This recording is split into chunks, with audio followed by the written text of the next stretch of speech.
දවස තිස්සේම ගිනි අවුවේ ගොවිතැන් බත් කරන ගොවියාගේ පතට හෙන හුරා කඩා පාත් වුණා වගේ වැඩක් තමයි මේ දවස්වල සිද්ධ වෙලා තියෙන්නේ. මේ නාගොල්ලාගම ගොවි ජන සේවා මධ්‍යස්ථානයට සම්බන්ධ වෙලා ඉන්න ගොවියන් පිරිසකට සිද්ධ වෙච්ච අකරතැබ්බියක්. ලෝකයේ තාක්ෂණය දිනෙන් දින ඉහළ යනවා. ලෝකයේ කෘෂිකර්මයට මෙව තාක්ෂණය විශේෂයෙන් දවසින් දවස එකතු වෙනවා. මෙහෙම එකතු තාක්ෂණයත් සමග වගා කරන නව ක්‍රමවේදයක් තමයි මේ හරිතාගාර තුල කරන වගාව. එහෙම නැත්නම් අපි ඒකට කියමු ග්‍රීන් හවුස් කියලා.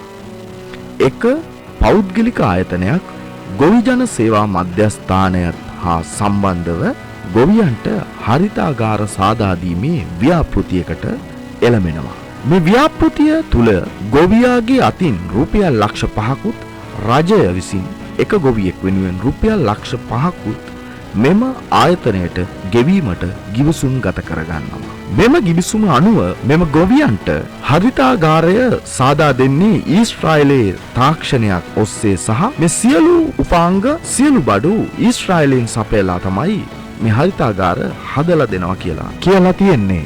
කෙසේ නමුත් මෙම ගොවියන්ට සිද්ධ වෙන්නේ අර හිඟන්නගේ පතට හෙන හුරා කඩා පාත් වුණා වගේ වැඩක් තමයි කියලා කියන්නේ. මේ හදලා තියෙන හරිතාගාර નિયમિત ප්‍රමිතිය සහ નિયમિત තාක්ෂණය භාවිතා නොකර ගොවියන්ගේ මුදල් යටිමඩි ගසා ගන්නා විදිහට තමයි මේ හරිතාගාර හදලා තියෙන්නේ. ඉතින් මේ පිළිබඳව ගොවි ජන මධ්‍යස්ථානයේ රාජ්‍ය නිලධාරීන් හා ගොවියන් සමග කතා කිරීමට කෘෂිකර්ම අමාත්‍යාංශ නියෝජ්‍ය අමාත්‍ය නාමල් කරුණාරත්න සහෝදරයා නාගොල්ලාගම ගොවි ජන මධ්‍යස්ථානයට යනවා. මේ හමුව කැඳවලා තිබුණේ කෘෂිකර්ම නියෝජ්‍ය අමාත්‍ය නාමල් කරුණාරත්න සහෝදරයාත් නාගොල්ලාගම ගොවි ජන මධ්‍යස්ථානයේ රාජ්‍ය නිලධාරීන් මේ සිදුවීමට වගකිය යුතුයයි කියන මේ පෞද්ගලික ආයතනයක්. මේ සම්බන්ධයෙන් පෞද්ගලික ආයතනයට ලිඛිතව දැනුම් දුන්නත් ඔවුන් මේ කිසිදු දෙයකට ප්‍රතිචාරයක් දක්වලා නැහැ. ඉතින් මෙම ගොවියන්ගෙන් එකතු කරන ලද්ද රුපියල් ලක්ෂ 5 මෙම පෞද්ගලික ආයතන විසින් ලබාගෙන තියෙන අතර ගොවියන් 20කට අධික සංඛ්‍යාවක් මෙම විදිහට රුපියල් ලක්ෂ 5 බැගින් මෙම ආයතනයට ලබා දීලා තියෙනවා. නමුත් රජය විසින් මෙම ආයතනයට ගෙවීමට ඇති රුපියල් ලක්ෂ 5 නොගෙවා මෙම බුද්ධිමත් රාජ්‍ය නිලධාරීන් එම මුදල් සන්තකයේ තබාගෙන තියෙනවා. මේ පිළිබඳව හරියටම තොරතුරු බලා ගන්න තමයි කෘෂිකර්ම නියෝජ්‍ය අමාත්‍ය නාමල් කරුණාරත්න සහෝදරයා මෙම ස්ථානයට ගිහිල්ලා තියෙනවා. එමම තුල අපි බලාපොරොත්තු වෙන දේවල් දුන්නේ ඇමතුමනේ. මොකද මම ඒක හඳුන්ලා දෙන්නේ ගොවියන්ගේ අවස්ථාවේදී අපි එකිනෙක කෙනා පැහැදිලි කරලා කියන්නේ අපි ඔක්කොම මේ අවස්ථාවක් නැති කාල වේලාවත් එක ඒ කාරණාවදී අපි දුක් ගැනීලා මම අද දවසේ මම වාසනාවන්ත මිනිහෙක් විදිහට මම හිතන්නේ මේ ගරුවෙමතුමාටින් ওই ග්‍රීන් හවුස් ව්‍යාපෘතිය සාර්ථකත්වයේ ඔබත් එක්ක ගොවිබිමට ගිහිල්ලා මේ කටයුත්ත කරලා දැක බලා ගැනීම අදහස තමයි අපි අද මේවන් අවස්ථාවකදී ඔබතුමාත් එක්ක එන්න බලමු. නමුත් අපිට කනගාටුවට කාරණාව තමයි මේකේ කේදනීය තැන් සම්බන්ධයෙන් ඔබත් එක්ක කතා කරන්නේ. ඉතින් ඒක අද තමයි සිද්ධ වෙන්නේ. අපි විශ්වාස කරනවා මේ ගොවි ශ්‍රේෂ්ඨයේ අපිත් එක්ක උඩින් උඩ ගැටලා විවිධ වැඩසටහන් කරගෙන යද්දී ඔබේ දුක හඳුනන නායකයෙක් විදිහට අපි නියෝජ්‍යමතුමා මේ කාර්යයේ ඔබව තේරුම් ගන්න මේ ගැටලු තේරුම් ගන්න යම්කිසි අවබෝධාත්මක තලයක ඉඳලා අපිට සාධාරණයක් විදිහට ඔබට සාධාරණයක් විදිහට තැනකට එන්න කියලා. ඉතින් මේ විශ්වාසය අපිට තියෙනවා. ඒ හින්දා මම ගොඩක් කතා කරන්නේ නැවතත් ඔබ සියලු දෙනා පිළි අරගෙන අපි ආස්ථාව දෙන්නම් මේක අපි කාරණා ගොඩක් අපේ පාර්ශ්වය සංවර්ධනයක්ම කියවුණා. එකින් එක පෙළ ගස්සගෙන යන්නම් පොඩ්ඩක් අවසර දෙන්න. පොඩි කාලයක් ගත වේවි. මේකේ අරමුණ තමයි අරමුණ අපි හොඳින් හඳුනාගත්ත අරමුණ විදිහට තිබුණේ අපේ මේ දලදේශීය නිෂ්පාදනයේට මේ ගොවීන් අතේ 107ක 107මාරක විතර දායකත්වයක් තියෙනවා. ඊට අමතරව ලංකාවේ ගත්තට පස්සේ 121ක විතර ගොවි කණ්ඩායම ගොවි මේ කෘෂිකර්මාන්තයේ ඉන්න කණ්ඩායමක් ඉන්නේ. එතකොට මේ මිනිස්සු අරමුණු කරගෙන තමයි මේ වැඩසටහන එන්නේ. ඒත් එක්කම නවීන කෘෂි තාක්ෂණය උපයෝගී කරගෙන ඒ නවීන ඩිජිටල් විදිහට මේක යන්න තමයි මේක ප්ලෑන් කරලා තිබුණා රජයේ විසින්. ඉතින් හැබැයි ඉතින් අපි විශ්වාස කරා ඒ අරමුණට අපිට හැම කෙනාටම යන්න පුළුවන් වෙයි කියලා අපි දරන කණ්ඩායම සහ අනිකුත් ඒ කණ්ඩායම් අපි නවගොල්ලම් ගත්තට පස්සේ 21 දෙනෙක් මේකට සහභාගී වුණා. අපිට 50ක් විතර තමයි දාන්න කියලා සර් කිව්වා වගේ 50ක ටාගට් එකක් තිබුණේ. හැබැයි ඉතින්දී තෝරා බේරාගෙන අපි 21 දෙනෙක් මේකට යොමු වුණා. එතනදී අපිට කොළඹ කාර්යාලයේ ප්‍රධාන කාර්යාලයෙන් හඳුන්වලා දෙනවා ගරුව නියෝජ්‍ය මහත්මනි ඇග්‍රෝ වර්ල්ඩ් කියලා ආයතනයක්. ඇග්‍රෝ වර්ල්ඩ් කියන ආයතනයේ අනෝජන් සෙල්වනාතන් කියන දැනත් අතව මෙතෙන්ට ආවිලා ප්‍රසන්ටේෂන් කළේ. ප්‍රසන්ටේෂන් මුල්ම ප්‍රසන්ටේෂන් එකේ හිටපු එක මහත්මයා තමයි මේ ඔබතුමාත් එක්කම ඉන්න මේ අපේ සුමේද මල්ලි. සුමේද මල්ලිටත් ලොකු බලාපොරොත්තු තිබුණා ඒ වෙලාවේ මේ ලොකුවට ග්‍රීන් හවුස් එකක් ගහගෙන හොඳ ගමනක් යන්නේ කියලා. හැබැයි එතුමා ඒක මගදී අතහැරලා මොකක් හරි හේතුවක් නිසා ඔහුගේ වාසනාවට තමයි මම ඒකේ ඉතයි. ඊට පස්සේ මෙතනදී එයා කතා කරේ මේ AI තාක්ෂණයෙන් තමයි මේ හැමදේ වෙනවා කියලා තියෙන්නේ. AI තාක්ෂණය වෙනවා කියලා ගිවිසුම් වල පවා තියෙන්නේ. AI තාක්ෂණ හරහා තමයි මේ හැමදේ වෙනවා කියලා කියන්නේ. AI තාක්ෂණය එලා හඳුන්වා දෙන්න මෙන්න මේ විදිහට මේලා කියනවා මේවලම මේ උද්දුකාංග ඊශ්‍රායලයේ භාවිතා කරන ඒක අධ්‍යයනය කරලා ලංකාවට ගෙනල්ලා ඒ කට්ටිය හදාපු AI තාක්ෂණ හරහා හදාපු ප්ලාන් කෑ ඇප් එකක්. ඒ ප්ලාන් කෑ ඇප් එකෙන් පුළුවන් එයාලා කරන්නේ මුලින් ඉඳලම ඉඩම හඳුනා ගන්නවා.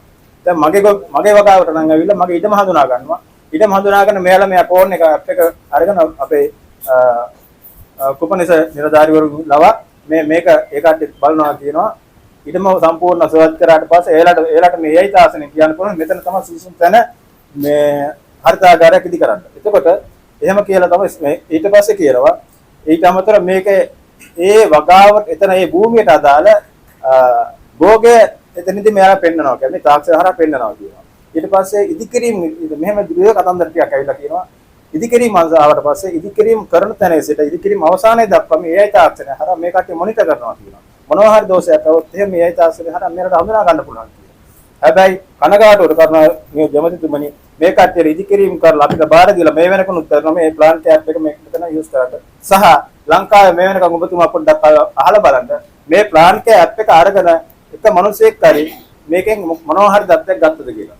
ඒක මෙතන කරන්න හැදි මේ ඇප් එකකොත් විකුණලා මේ මිනිස්සුන්ගේ කීයක් හරි ගන්න තමයි මේ ඇග්‍රෝ වර්ල්ඩ් කියන ආයතනය සම්බන්ධ වෙන්නේ. ඒ ඇග්‍රෝ වර්ල්ඩ් ආයතනය සම්බන්ධ වෙලා ඇග්‍රෝ වර්ල්ඩ් ආයතනය සම්බන්ධ වෙනවා. ඊට පස්සේ මෙයාලා අපිට කියනවා රයිට් ප්‍රසන්ටේෂන් එකේ මෙතන නිලධාරී කීප දෙනෙක් ඉන්නවා.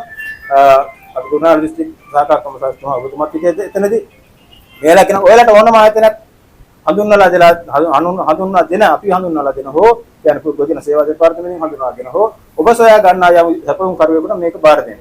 ඒක කිසි ගැටලුවක් නෑ.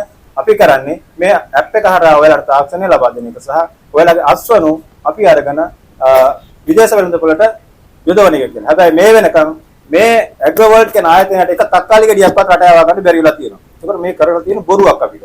එහෙම තැනක් ඇත්තේ නැහැ. ඉන්දියාවේ මේ කට්ටියගේ අක්කර 100 ගණන් 10 ගණන් වගා කරනවා කියලා කිව්වා මෙතෙන්ට ඇවිල්ලා. අපි ලොකු සිහින ලෝකයකට අර පිරමීඩ කාර්යෝ වාගේ ලොකු සිහින ලෝකයක අපි පා කරලා යවුවා. ඊට පස්සේ එතනින් එහාට ගියේ නැහැ මේ කට්ටිය ඇග්‍රෝ වර්ල්ඩ් කියන ආයතනය ඇග්‍රි ෂොප් කියන ආයතනය තෝරා ගන්නවා. එතන හැබැයි ගිවිසුමේ තියෙනවා දාලා ඇග්‍රි ෂොප් ආයතනය ගොවියා විසින් තෝරාගත්තා කියලා. ඇග්‍රි ෂොප් ආයතනය ගොවියා විසින් තෝරාගත්තේ නෑ. ගොවිය හොයලා දීපු එක ආයතනයකට ඒ කට්ටිය අනුමැතිය දුන්නේ නෑ. හැබැයි ඇග්‍රෝ වර්ල්ඩ් ආයතනයේ මේ නියෝජිතයා තමයි සාම්පල් චෙක් කරන්න යන්නේ මේ පිළිවෙතට චෙක් කරන්න යන්නේ පිළිවෙතට චෙක් කරලා ඇග්‍රි ෂොප් කියන ආයතනයට මේක දෙන්නේ. ඇග්‍රි ෂොප් කියන ආයතනය ඇග්‍රෝ වර්ල්ඩ් කියන ආයතනය පසුසොයා බලපුවම මේ අනෝජන් ගමයි. මෙන්න මෙහෙම කාරණා ටිකක් මේ ඉදිකිරීම මාංශය ගත්තට පස්සේ අරගෙන එනවා. අරගෙන ඇවිල්ලා එතනදී නම් කියනවා ලක්ෂ 5 දාන්න ඔයාලා දාන ලක්ෂ 5 ඉක්මනට දාන්න ඒක ටික දැම්මා. ඊට පස්සේ රජයේ ලක්ෂ 5 ඉක්මනට එනවා කියනවා. ආපු ගමන් ඒක දවස් දින 7ක් ඇතුළත දාන්න කියනවා. හැබැයි අපිට යම් අවස්ථාවකදී ඉදිකිරීම කරන අවස්ථාවේදී අපිට ගැටලුවක් ආවා. මේ දාන්නේ ඇත්තටම මේ ප්‍රමිතියෙන් යුතු ඉදිකිරීම ද්‍රව්‍යද පිළිවිතර වල තියෙන ඉදිකිරීම ද්‍රව්‍යද කියන එක. එතනදී අපි පොඩ්ඩක් පසුබෑමට අපි පොඩ්ඩක් පස්සට ආවා. අපි සල්ලි සර්ට ඇවිල්ලා කිව්වා. සර් අපිට සැකයක් තියෙනවා. මේ දාන පොලිටනල් එකට දාන මේ බට ටික මේ net එක සහ ඉහළට උඩට දාන net එක මේවත් මේ කියන ඊශ්‍රායල් බඩුමද කියනවා. හැබැයි මෙලා කිව්වේ මේ සීලම උපාංග ඊශ්‍රායල් නිෂ්පාදිත ද්‍රව්‍ය කියන අංක 1 නිෂ්පාදන වලින් තමයි ඔයාලට හත්තාගාරය හදලා දෙනවා කියලා කිව්වේ. හැබැයි මේක ඊශ්‍රායල් කියන එක කෑල්ලක් මේ වෙනකොට නෑ. මේක ඊශ්‍රායල් කියන කිසිම කෑල්ලක් නෑ. ඊට අමතරව කියන මේක මේ හත්තාගාරය හදලා මේක ඔටෝමේෂන් නැත්තම් අර විසුරුම් ජල පද්ධතිය අර ස්වයංක්‍රීය ක්‍රියාත්මක වෙන ඔටෝමේෂන් එකට අපිට දීපු කෑල්ල. කොහොමද 7 දෙනෙකුට දීලා ගියා. මේක තමයි ඔටෝමේෂන් එකට දීලා දී කෑල්ල. ඉතින් මෙහෙම බොරු කරපු ආයතන කතා කරන්න ගියොත් මේ මිනිස්සයා කරගෙන ආපු කතාව ගොඩාක් දුරට දීර්ඝ වෙනවා කතන්දරේ. ඒක ඊට අතර මේ අවසානයේ මිනිසුන්ගෙන් අස්සන් ගන්නවා සර්.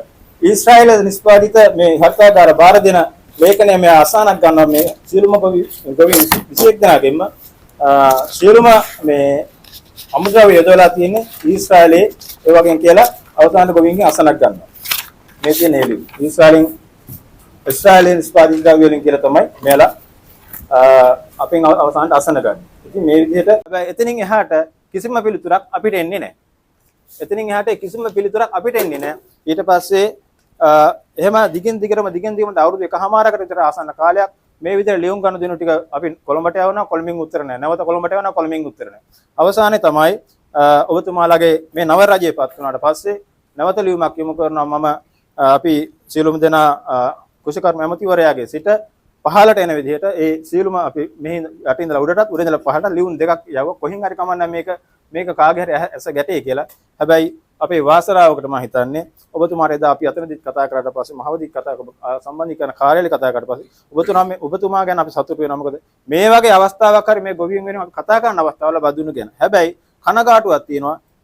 විශ්‍රාමගිය අබේරත්න මහත්තයා අපේ හිටපු ජෙනරල් කොමසාරිස්තුමත් මේ ගැන කතා කරාට පස්සේ බොහොම නිහඬව ඉඳලා එයාත් විශ්‍රාම ගියා. හැබැයි එයා පිළිගත්ත අවසානයේ මෙතනට ඇවිල්ලා අර පසුගිය වැඩසටහනකට ඇවිල්ලා අපි මිනිහට අහු වුණා කියලා කියනවා. හිටපු අබේරත්න මහත්තයා කියන අපි මිනිහට අහු වුණා කියලා. ඒතර අපිට මොකද වුනේ? මේ කියන්නේ ඇග්‍රෝ වර්ල්ඩ් ආයතනයේ ඉන්න අනෝජන් සෙල්වනාතන්ට අහු වුණා කියලා කියනවා. එතකොට ඒක එක කාරණාවක්. ඒතර එතුමාගේම ලිපි කීපයක් මේ එහෙට මෙහෙට වෙනකොට එතකොට අපිට සැකයක් තිබුණා මේ අපි යවන ලියුම් උඩට යන්නේ නැත්තේ අපේ ආයතනයේ පැත්තෙන් කොතනකින් හෝ හිර වෙනවා කියන එක. හැබැයි ඒ කතාන්දරෙත් අපි බලනකොට අවසානයේ හිටපු අබේරත්න සර්ගේ ලියුමක් එනවා වදිනවා. කවුරු හරි ආයතනයේ වරප්‍රසාද බලාපොරොත්තුවත් කටයුතු කරනවා නම් ඒ ගැනත් ඔහුට හෝ දැනුම් දිය යුතු ආයතනයට දැනුම් දෙන්න. ඒකට අපිට ඒක ඇත්තටම ඔප්පු වෙනවා. මේ අපේ ගෝජන සේවා දෙපාර්තමේන්තුවේ ඉහළ තලයේ ඉන්න කවුරුන් හෝ අපිට මොකද මේ කතන්දරේ කියන අපිට ඇති වෙන්න දෙයක්වත් නැහැ සර්. නැති වෙන්න දෙයක්වත් නැහැ. වැටෙන්න තියෙන වහවලෙන් කඳුරු වලටත් වැටිලා ඉවරයි. දෙවේලක තුන් වේල කාලා හිටපු දරුවෝ ටික අද එක වේලක් කන්නත් බොහොම අමාරුයි.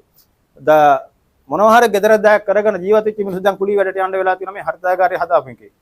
රත්තරන් වලට සින්නෙවෙන්ට ගිහිලා සමහරුන්ගේ සින්න වෙලා හොයාගන්න එක ගිහිල්ලා මාසයක් ගන්න කියලා පොලිය බඳිනවා. ඉතින් මේ හින්දා මේකේස හොයලා බලන්න මෙන්න මේ කාල වකවානුව තුළ හිටපු මේ සංවර්ධනාංශයේ හිටපු කවුද කොමසාරිස්වරු කවුද ඊට පස්සේ ඒ අයගේ මොකද්ද මේ කරලා තියෙන ක්‍රියාපටිපාටිය කොහොමද ටෙන්ඩර් පාටි හරියට ක්‍රියාත්මක කරලා තියෙනවද ටෙන්ඩර් පාටි හරියට ක්‍රියාත්මක වුණා නම් කොහොමද ඇග්‍රි ෂොප් කියන ආයතනයට ගියේ ඇග්‍රි ෂොප් ආයතනයට එතකොට මේ කටයුතු කොහොමද මේ අනෝජන් සෙල්වනාතෙන් ඇවිල්ලා අනිත් අය රිජෙක්ට් කරන්නේ කොහොමද කියන එක මෙන්න මේ කරුණු කාරණා සියල්ල ගැනම බලන් කතා ඔබතුමාගේ සහ අපේ දිස්ත්‍රික් කාර්යාලයේ කුරුණා දිස්ත්‍රික් කාර්ය නිලධාරීන්ටත් මම අවධානය යොමු කරනවා. හැබැයි මෙතන සිටිය යුතු පුද්ගලයන් නැහැ. ඒක තමයි ඊගා කාරණාව. ඔබතුමා අපට පණිවිඩය දීපු තැන ඉඳලා ප්‍රාදේශීය සංවාද නිලධාරීතුමා නිතරම දුරකථන ඇමතුම් ලබා දුන කුරුණෑගලට සහ මමත් කතා කරා ඔය මේ ඉදිකරින් ආයතනයේ හිටපු එක නිලධාරියෙකුට කියන්නේ agri world agri shop PTP එකට ඒ කට්ටිය කියන්නේ අපි ඒකේ නෑ දැන් අපිට ඒක ගැන කරන්න දෙයක් නෑ කියලා කියනවා. අපි ඒකේ නෑ දැන් අපිට ඒක කරන්න දෙයක් නෑ කියලා කියනවා. හැබැයි සංවර්ධනීය අපේ ස්වාධීන සංවර්ධනීයතුමා එතන ඇග්‍රි ෂොප් කියන ආයතනයේ දැනට ගිවිසුම් ගත වෙලා ඉන්නේ. ඔතන ඉන්නවස දිනේෂ් කියලා කෙනෙක්. එයා තමයි අනෝජන් සෙල්වනාතන් එක්ක හිටපු මිනිස්සයා. දැන් එයා එකෙන් කඩාන අයින් වුණා. මේ ප්‍රශ්නයත් එක්ක එයා එතනින් ගැලවිලා අයින් වුණා. පැත්තකට ගියා. ඇග්‍රි ෂොප් කියන ආයතනයක් නෑ දැන්. ඇග්‍රි වර්ල්ඩ් කියන ආයතනයකුත් දැන් ඇති නැති ගානට සමහර එතන මේ නම්බර වලට උත්සාහ කරලා වෙන වෙන කවුරුත් කතා කරලා දැන් එහෙම එකක් නෑ කියලා කතා කරන්නේ. ඒතර අනෝජන් සෙල්වනාතන් කියන කෙනා හොයාගන්නේ නෑ. මේ ගැන කතා කරන්නවත් ඊට පස්සේ අනෝජන් සෙල්වනාතන් එකම එක සැරයක් ඊට පස්සේ අපි මෙතෙන්ට ගෙන්න ගත්තා. අබේරත්න මහත්තයාව විශ්‍රාමයන් ඔන්න මෙන්න තියලා. කාගෙද සර්? එයා තමයි ආගේ අධ්‍යක්ෂ විදිහට ඉන්නේ. අයිතිකාරයා විදිහට ඉන්නේ. ඒ කතා කරලා පස්සේ එයා මෙතන ඇවිල්ලා මේ මිනිස්සුන්ගේ මේ අවුරුදු එකමාරක් විතර මේ මිනිස්සුන්ගේ ජීවිත ආපස්සට ගියක මිනිහා ලක්ෂ 75000කට තීන්දුව කරාවිලා එහෙනම් අපි ලක්ෂ 75000ක් දෙන්න අපි මේ මෙතන මේ වැඩේ නවත්තගමු කියලා. ලක්ෂ මේ රුපියල් 75000කට. රුපියල් 75000කට තීන්දුව කරා මේ මිනිස්සුන්ගේ ජීවිත ටික. ඉතින් නැවත වරක් ඔබතුමාට කියන්නේ මේ අවුරුදු 1කමාරක් විතර මිනිස්සුන්ගේ ජීවිත ආපස්සට ගිහිලා තියෙන්නේ. ඒ ආපස්සට ගිය කාලය ගණනය කරන්න බෑ. ඒක දිගපළල අපිට කියන්න බෑ මෙච්චරයි කියලා. මේ ලක්ෂ 5 නිසා මිනිස්සුන්ගේ ආපස්සට ගිය ජීවිත කාලය මෙච්චරයි කියලා අපිට ගණනය කරන්න බෑ. ඒක දිගපළලක් තීරුම් කරන්න බෑ. හැබැයි අපි පළමුවෙන්ම අපි යෝජනා කරේ අපි මේ ලක්ෂ 5 අපි ඉල්ලුවේ නෑ මෙයාලගේ. හැබැයි අපි එක තැනකදී කිව්වා මේ හරිතාගාරයේ වගා කරන්න පුළුවන් තත්වයකට හදාගන්න අපිට යම් මුදලක් මේකට නිකුත් කරන්න. ඒක මොකද මේ ඔටෝමේෂන් කියලා මේ ප්ලග් ගන්න අපිට දුන්නේ. ඔටෝමේෂන් එක කරගන්න අවම රුපියල් 35000ක් 40000ක්වත් යනවා. අවම සාමාන්‍ය මට්ටමකට කරගන්න. කියන්නේ ස්වයංක්‍රීය වැඩ මේක. අනිත් එක කාරණාව මේ ෂෝටෝත් වර්ග 10 හරිතාගාරය මේ වියලි කලාපයට ඔරොත්තු දෙනවද කියන එක ගැන ඊගාව හොයලා බලන්න ඕනේ. එයි එහෙම ඔරොත්තු නොදෙන එකක් මේ කලාපයට ගෙනාවේ. මේ ෂෝටෝත් එකක් මේක උදාහරණයක් විදිහට ගත්තට පස්සේ නිකන් අර පොඩි කාමරයක් ඇතුළට පොඩි මේක ඇතුළට ගියාට පස්සේ සාමාන්‍ය එළියේ තියෙන උෂ්ණත්වය සෙන්ටිග්‍රේඩ් සෙල්සියස් 35යි නම් මේකේ ගිහිලා 45 50 වැඩි වෙලා. ඒතකොට මේක ඇතුළේ භෝගයක් කරන්න බෑ. ඇත්තට මේක හිත කර නෑ. අද ගියපුවම පෙන්නන්නම් ඒ කීපයකට ගියාට පස්සේ මේ ඒ හේතුව නිසාම මේකේ මා පුදුමාකාර විදිහට භූමි ගහන වැඩි වෙනවා. තව මේ කීප දේවල් වලට අමතරව තව මොනවද තියෙනවද තමුන්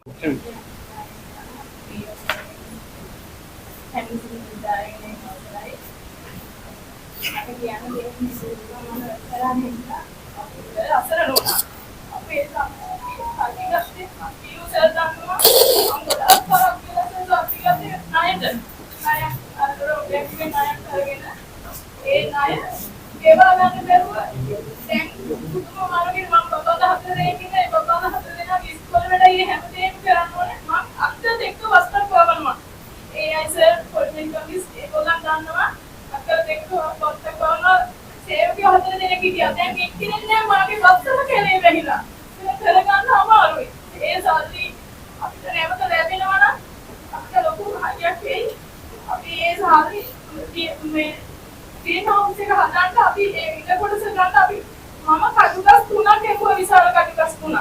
ඒ කඩුගස් 3ේ ආදායම ඊට වඩා වටිනවා කියලා හිතනවා දැන් අපිට කීවේ ලක්ෂ 2කට කිට්ටු වෙන්න අපිට ආදායමක් හොයන්න පුළුවන් කියලා. ඒතර මම 7500යි ආදායම ගත්තේ green house එකේ. කිසිම වගාවක් හරි ගියේ නැහැ. ඊපස්සේ මම බලන්න කරවිල දැම්මා. කරවිල දැම්මට පස්සේ කරවිල එකේ ප්‍රශ්නයක මාල් කරල් පිච්චෙනවා. ඒ මොකවත් කරන්න බෑ ඒකේ. කිසිම වගාවක් හදන්න බෑ.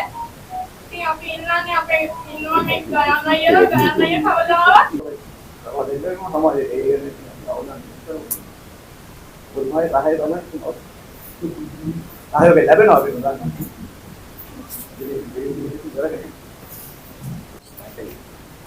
ඒකත් වෙන රටක එකක්. තනිකර පොරුව කරලා තියෙන අනිත් එක දැන් දැනට ගාලා තියෙන තීන් දෙක වුණත් මේ හොඳ එකක් නෙමෙයි ඒක දැන් මල හැදිලා ඇන්ටි ග්‍රෝත් එකක් නෙමෙයි කරලා තියෙන්නේ ඒක කියනකොට අපිට විටින් විට අපිට මෙයාලා මේ ටිකක් අපි හරි දැන් මෙහෙමයි හෙලෝ මම මීටින් එකකින් පස්සේ ගන්නවා දැන් මෙහෙමයි එවනම් මේ අවස්ථාවට සම්බන්ධ වන අපේ ගොවි නායකයෝ ගොවි නායිකාවෝ ගොවි ජනතාව තමුන්නාන්සලාගෙන් අවසර. ඒ වගේම අපේ දෙපාර්තමේන්තුවේ ගොවි ජන නියෝජ්‍ය කොමසාරිස්තුමා අපේ තිලංග රණසිංහ මහත්මයා එතුමා අලුතෙන් තමයි මෙහෙට සම්බන්ධ වෙන්නේ. මේ ඒ වගේම සහකාර කොමසාරිස් අපේ නෙවිල් ගුණසේකර මහත්මයා ඒ වගේම අපේ අතපත්තු මහත්මයා තමුන්නාන්සලාගේ ගොවිජන සංවර්ධන නිලධාරී අපේ විදුහල්පතිතුමා අපේ ප්‍රේමරත්න මහත්මයා හිටපු විදුහල්පති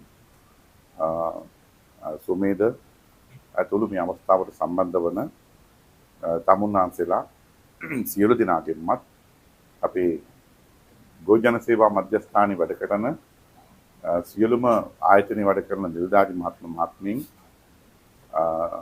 ෆීල්ඩ් එකේ ඉන්න AI මහත්තුරු කොපනිස් මහත්තුරු නොනරු සියලු දෙනාගෙන්ම අපේ මාධ්‍ය සහෘදයන් ඔබ සියලු දෙනාගෙන්ම අවසරයි.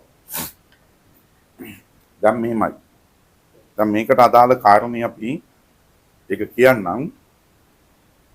පළමුවෙන්ම මීට අදාළව ගත්තොත් නිවැරදි කිරීමක් අපි කරන්න ඕනේ. ඔබට යම් කිසි අදහසක් තිබුණා නම් මේ ඩීఓ මහත්තයලා ඒ වගේම මේ ගොවි ජන සේවා මධ්‍යස්ථානයේ නිලධාරීන් සම්බන්ධයෙන් යම් කිසි සැකයක් සංකාවක් තිබුණා නම් මට තියෙන තොරතුරු අනුව මගේ දැනීමට අනුව ඒක නිවැරදි කරගන්නයි කියන ඉල්ලීම කරනවා.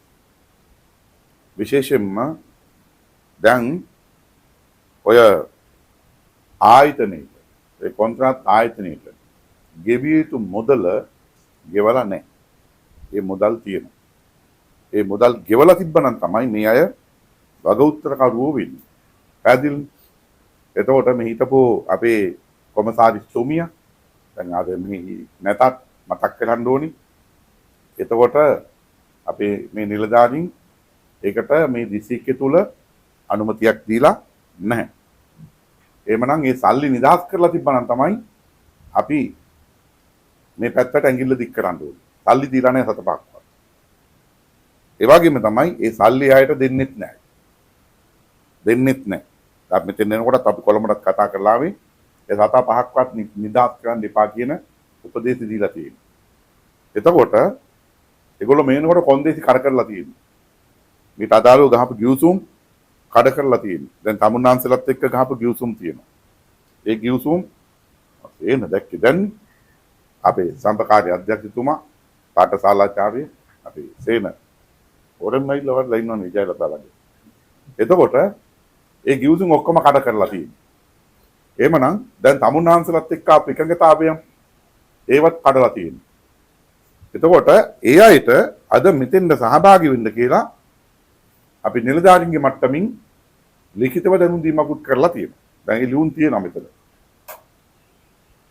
අඩු ගන්න එකට කිසිම ප්‍රතිචාරයක්වත් නැහැ. ඒකමැති දැන් ආය වෙන මොකක්ද උන්නේ. ඒකමැති. එතකොට ෆෝන් එකට ආන්සර් කරන්නේ.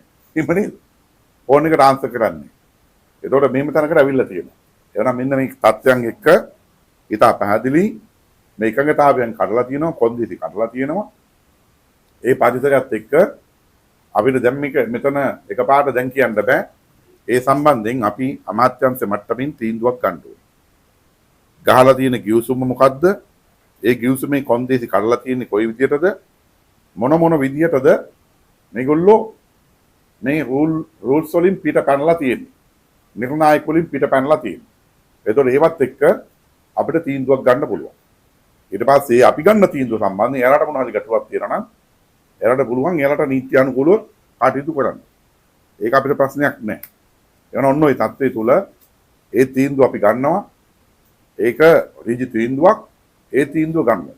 ඒ තීන්දුව අරගෙන අනිවාර්යෙන්ම ඒ තීන්දුවේ ප්‍රතිඵලය ඊට පස්සේ මොකද්ද වෙන්නේ? අපි ඒ තීන්දුව ගත්තට පස්සේ එහෙමනම් ඒගොල්ලන්ට ගෙවන්න තියෙන මුදල ඒක ලැබෙන්න ඕනේ කොහාටද? ඒ ලැබෙන්න ඕනේ කවුද කියන එක අපිට අදහසක් තියෙනවා. ඒක ලැබෙන්න ඕනේ තමුන්නාන්සලාට. තමුන්නාන්සලාට සිද්ධ වෙච්ච අසාධාරණයට යම් සාධාරණත්වයක් ඉෂ්ටකරනද නම් ඒ ක්‍රියාවලියට යන්න ඕනේ. එතකොට ඔන්න ඔය අදහසේ දැන් අපි ඉන්නවා.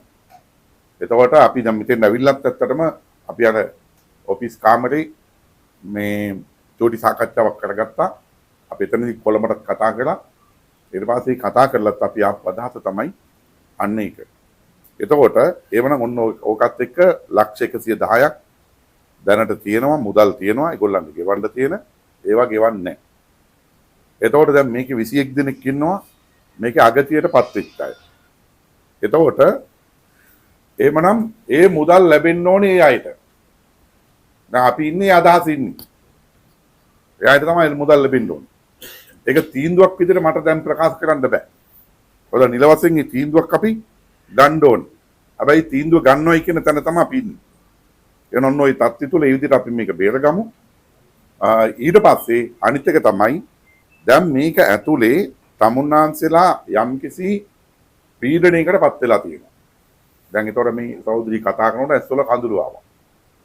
ඒතකොට ඇඬුණා. උවිත කලුණු තමුන්නාන්සලා මං හම්බෙන්න ආවා. දේවතාවක් ආවා. එතකොට ඒ ආපු වෙලාවලත් ඇස්වල කඳුළු. එතකොට තමුනාසගේ දුක වේදනාව කිව්වා. එතකොට ඒ වගේ ප්‍රතිඵලයක් විදිහට තමයි අද මේ හමු වෙන්නේ. එතකොට චන්දින් කලිනුත් තමුනාසලා හමු වුණා. චන්දින් පස්සෙත් තමුනාසලා ආයතනයක් අපුව හමු වුණා. ඊට පස්සේ තමයි අද මේ දිනේ දාගත්තේ. එවනම් මෙන්න මේකත් එක්ක දැන් මේ සංවිධානෙත් එක්ක යම් කිසි එකඟතාවයකට අවිල්ලා තියෙනවනේ. දැන් තමුනාසගේ පැත්තෙන් ඉදිරිපත් වුණා. එතකොට මේක කොයි විදිහටද මේගොල්ලන්ට අයි දුන්නේ? එතන ප්‍රශ්නයක් තියෙනවා. එහෙනම් ඒකත් අපි හොයන්න ඕනේ. ඒකට අදාළවත් විමර්ශනයක් කරනවා. ඊට අදාළවත් විමර්ශනයක් කරනවා. ඉතින් ඔන්න ඔකත් එක්ක එතෙක් මම කියනවා දැන් මේ ආයතනයේ නිලධාරීන් සම්බන්ධයෙන් සැක සංකාවෙන් බලන්න එපා. මේ ආයතනයේ නිලධාරීන් මේකට මේ අතපත්තුවත් මේ කවුරුවත් මේකේ වග උත්තරකාරෝ නෙමෙයි. එතකොට ඒ අය කරලා තියෙන්නේ ඕගොල්ලොන්ගේ පැත්තේ ඉඳගෙන මේ මුදල් ටික ආරක්ෂා කරමින් ඊට අදාළව ඕගොල්ලන්ට සහයෝගීව කටයුතු කරපු එකක් තමයි ඇත්තටම මේක තුල කරලා තියෙන්නේ මට නිරීක්ෂණය වෙන්නේ මේ විදිහට. හරි. ඉතින් ඒ නිසා ඒ කාට හරි අදහසක් තියෙනවා නම් ඒක ඉවත් කරගමු. අන්න අර කටයුත්තට අපි ඉස්සරහට යමු. ওই කාරණේ තමයි මේ සම්බන්ධයෙන් අපිට කියන්න තියෙන්නේ. ඒ නිසා තමුන්නාන්සලාට ඊ타මත්ම යම් සාධනීය සාධාරණ පිළිතුරක් ලබා දෙන්න මේ ප්‍රශ්නේදී අපි මැදිහත් වෙනවා. ඒ ගැන සැකයක් තියාගන්න එපා. අංක 1ටම ඒගොල්ලන්ට ඒ සල්ලි නිදහස් කරන්නේ. ඒ තීන්දුව අපි අරන් ඉවරයි. එතකොට ඒගොල්ලන්ට ඕන නම් පුළුවන් අධිකරණ ක්‍රියාමාර්ගයට යන්න පුළුවන්. හරි. එතකොට අපිටත් දැන් මේකේ ඒගොල්ලෝ කොන්දේසි කඩ කරලා තියෙනවා, ගිවිසුම් කඩ කරලා තියෙනවා. අපිට මේ පැත්තෙන් තොරතුරු තියෙනවා. කාරණා තියෙනවා තීන්දුවක් ගැනීමට. ඉතින් ඔන්න ඔය තත්ත්වෙ එක්ක ඒ ගන්න තීන්දුවේ අවසාන ප්‍රතිඵලයේ ඔබට යම්කිසි සාධාරණත්වයක් ඉෂ්ට වෙන තීන්දුවක් බවට ඒක අනිවාර්යයෙන්ම පරිවර්තනය වෙනවා. ඒ විදිහට ඒ කාරණේ බේරගමු. ඉතින් මෙන්න මේකත් එක්ක අපි චුට්ටක් එතනින් එහා පැත්තට අපි කතා බහ කරගත්තොත් අපි තමුන්නාන්සලාට කියනවා දැන් ඉස්සරහට ගොවි ජනතාව විදියට තමුන්නාන්සලා අපිට ලොකු වැඩ කොටසක් එනවා. දැන් මේ සැරේ ගත්තොත් අයවැය විශාල මුදල් ප්‍රමාණයක් වෙන් කරලා තියෙන අමාත්‍යාංශ වලට. ලංකා ඉතිහාසයේ වැඩිම මුදල් ප්‍රමාණයක් වෙන් කරපු අයවැය තමයි දරුවෝ වෙනුවෙන් අධ්‍යාපනයට. අධ්‍යාපනයට මේ දරු පැටවු වෙනුවෙන් වෙන් කරපු මුදල් කීයද කියලා දන්නවද? රුපියල් කෝටි 61900ක් සල්ලි වෙන් කරලා තියෙනවා. අධ්‍යාපන අමාත්‍යාංශය. ලංකා ඉතිහාසයේ කවදාවත් අයවැයකින් දරුවෝ වෙනුවෙන් එහෙම මුදලක් වෙන් කර නැත. ඔය අයවැය ලේඛන ඕන එකක් පරීක්ෂා කරලා බලන්න. රුපියල් කෝටි මිටි 61900ක් වෙන් කරලා තියෙනවා. ඊළඟට වෙන් කරලා තියෙනවා සෞඛ්‍යයට. කෝටි 60000ක්. කෝටි මිටි 60000ක් වෙන් කරලා තියෙනවා. සෞඛ්‍යයට සල්ලි වෙන් කරලා තියෙනවා. එතකොට ඔන්න ඔහොම සල්ලි වෙන් කරලා තියෙනවා. අපිට කෘෂිකර්ම අමාත්‍යාංශයටත් අපිට විශාල මුදල් ප්‍රමාණයක් වෙන් කරලා තියෙනවා. වාරි ව්‍යාපෘති වලට විතරක් වෙන් කරලා තියෙනවා රුපියල් මිලියන 78000ක්. ඒ කියන්නේ දසලක්ෂ ගොඩවල් 78000ක් වෙන් කරලා තියෙනවා වාරි මාර්ග වලට. වාරි මාර්ග නඩත්තු වලට, වාරි මාර්ග අදමින් එනවා අදල ඉවර කරන්න, කුඩා වැව් ප්‍රතිසංස්කරණය කරන්න. ඒතකොට විශාල මුදල් ප්‍රමාණයක්. කෝටි වලින් ගත්තොත් කෝටි 7800ක් වෙන් කරලා තියෙනවා. එතකොට එමනම් මේ මුදල් කන්දරාව මාස 8ක් ඇතුළත අපි වීදම් කරලා ඉවර කරන්න ඕනේ. ඒතකොට අපිට අභියෝගයක් තියෙනවා. දැන් වැව් ප්‍රතිසංස්කරණය කරනකොට දැන් යල කන්න පටන් ගත්තට පස්සේ වැව නිදහස් කරලා වැවට මැෂින් බස්සන්න බෑ. ඊට පස්සේ සැප්තැම්බර් 15 වෙනි පස්සේ ආයෙත් වහින්න පටන් ගන්නවා. එතකොට මැෂින් බස්සන්න බෑ. එවනම් ඔය කෙටි කාලයක් තියෙන ওই කාලය තුල අපි මේ වැව් ප්‍රතිසංස්කරණය කරන වැඩසටහන ඉතාමත්ම වේගෙන් සිදු කිරීම සඳහා ඊට අදාළ මූලික සූදානම් කිරීම ටික අපි දැන් කරගෙන යන්න ඕනේ. ඇත්තටම වදනා නම ඔක්කොම දැන් යන්න ඕනේ. වැව් තෝරගත්ත වැව් ටික. එතකොට එවනම් අපි ලොකු වැඩ කොටසක් තියෙනවා කරන්න. ඊළඟට තමුන්නාන්සලාට අපි කියන්නම් සහනාධාරී රුපියල් 15000ක් නිතිබුණි. ඕන සහනාධාරී ඒක 25000 කිව්වා. 25000 කරා. එතකොට හෙක්ටයාරයක්. එතකොට මෙදා පාරක් 25000ක් දෙනවා. හැබැයි දෙන්නේ පොළ සහන ආධාර නෙමෙයි ඈ. ඒ දෙන්නේ වගාවට සහන ආධාරය. ඒ මුදල හාන්න යොදාගත්තත් අපේ ප්‍රශ්නයක් නෑ. බූතයට යොදාගත්තත් ප්‍රශ්නයක් නෑ. පොළ සහන ආධාරය කියලා නෙමෙයි දෙන්නේ. වගාවට සහන ආධාරය. වගාවට. එහෙමනම් අන්නේ සඳහා සහන ආධාරය දෙනවා හෙක්ටාරයකට රුපියල් 25000ක් දෙනවා. ඊළඟට දැන් ගිය කන්නේ MOP පොර නොමිලේ දුන්නා.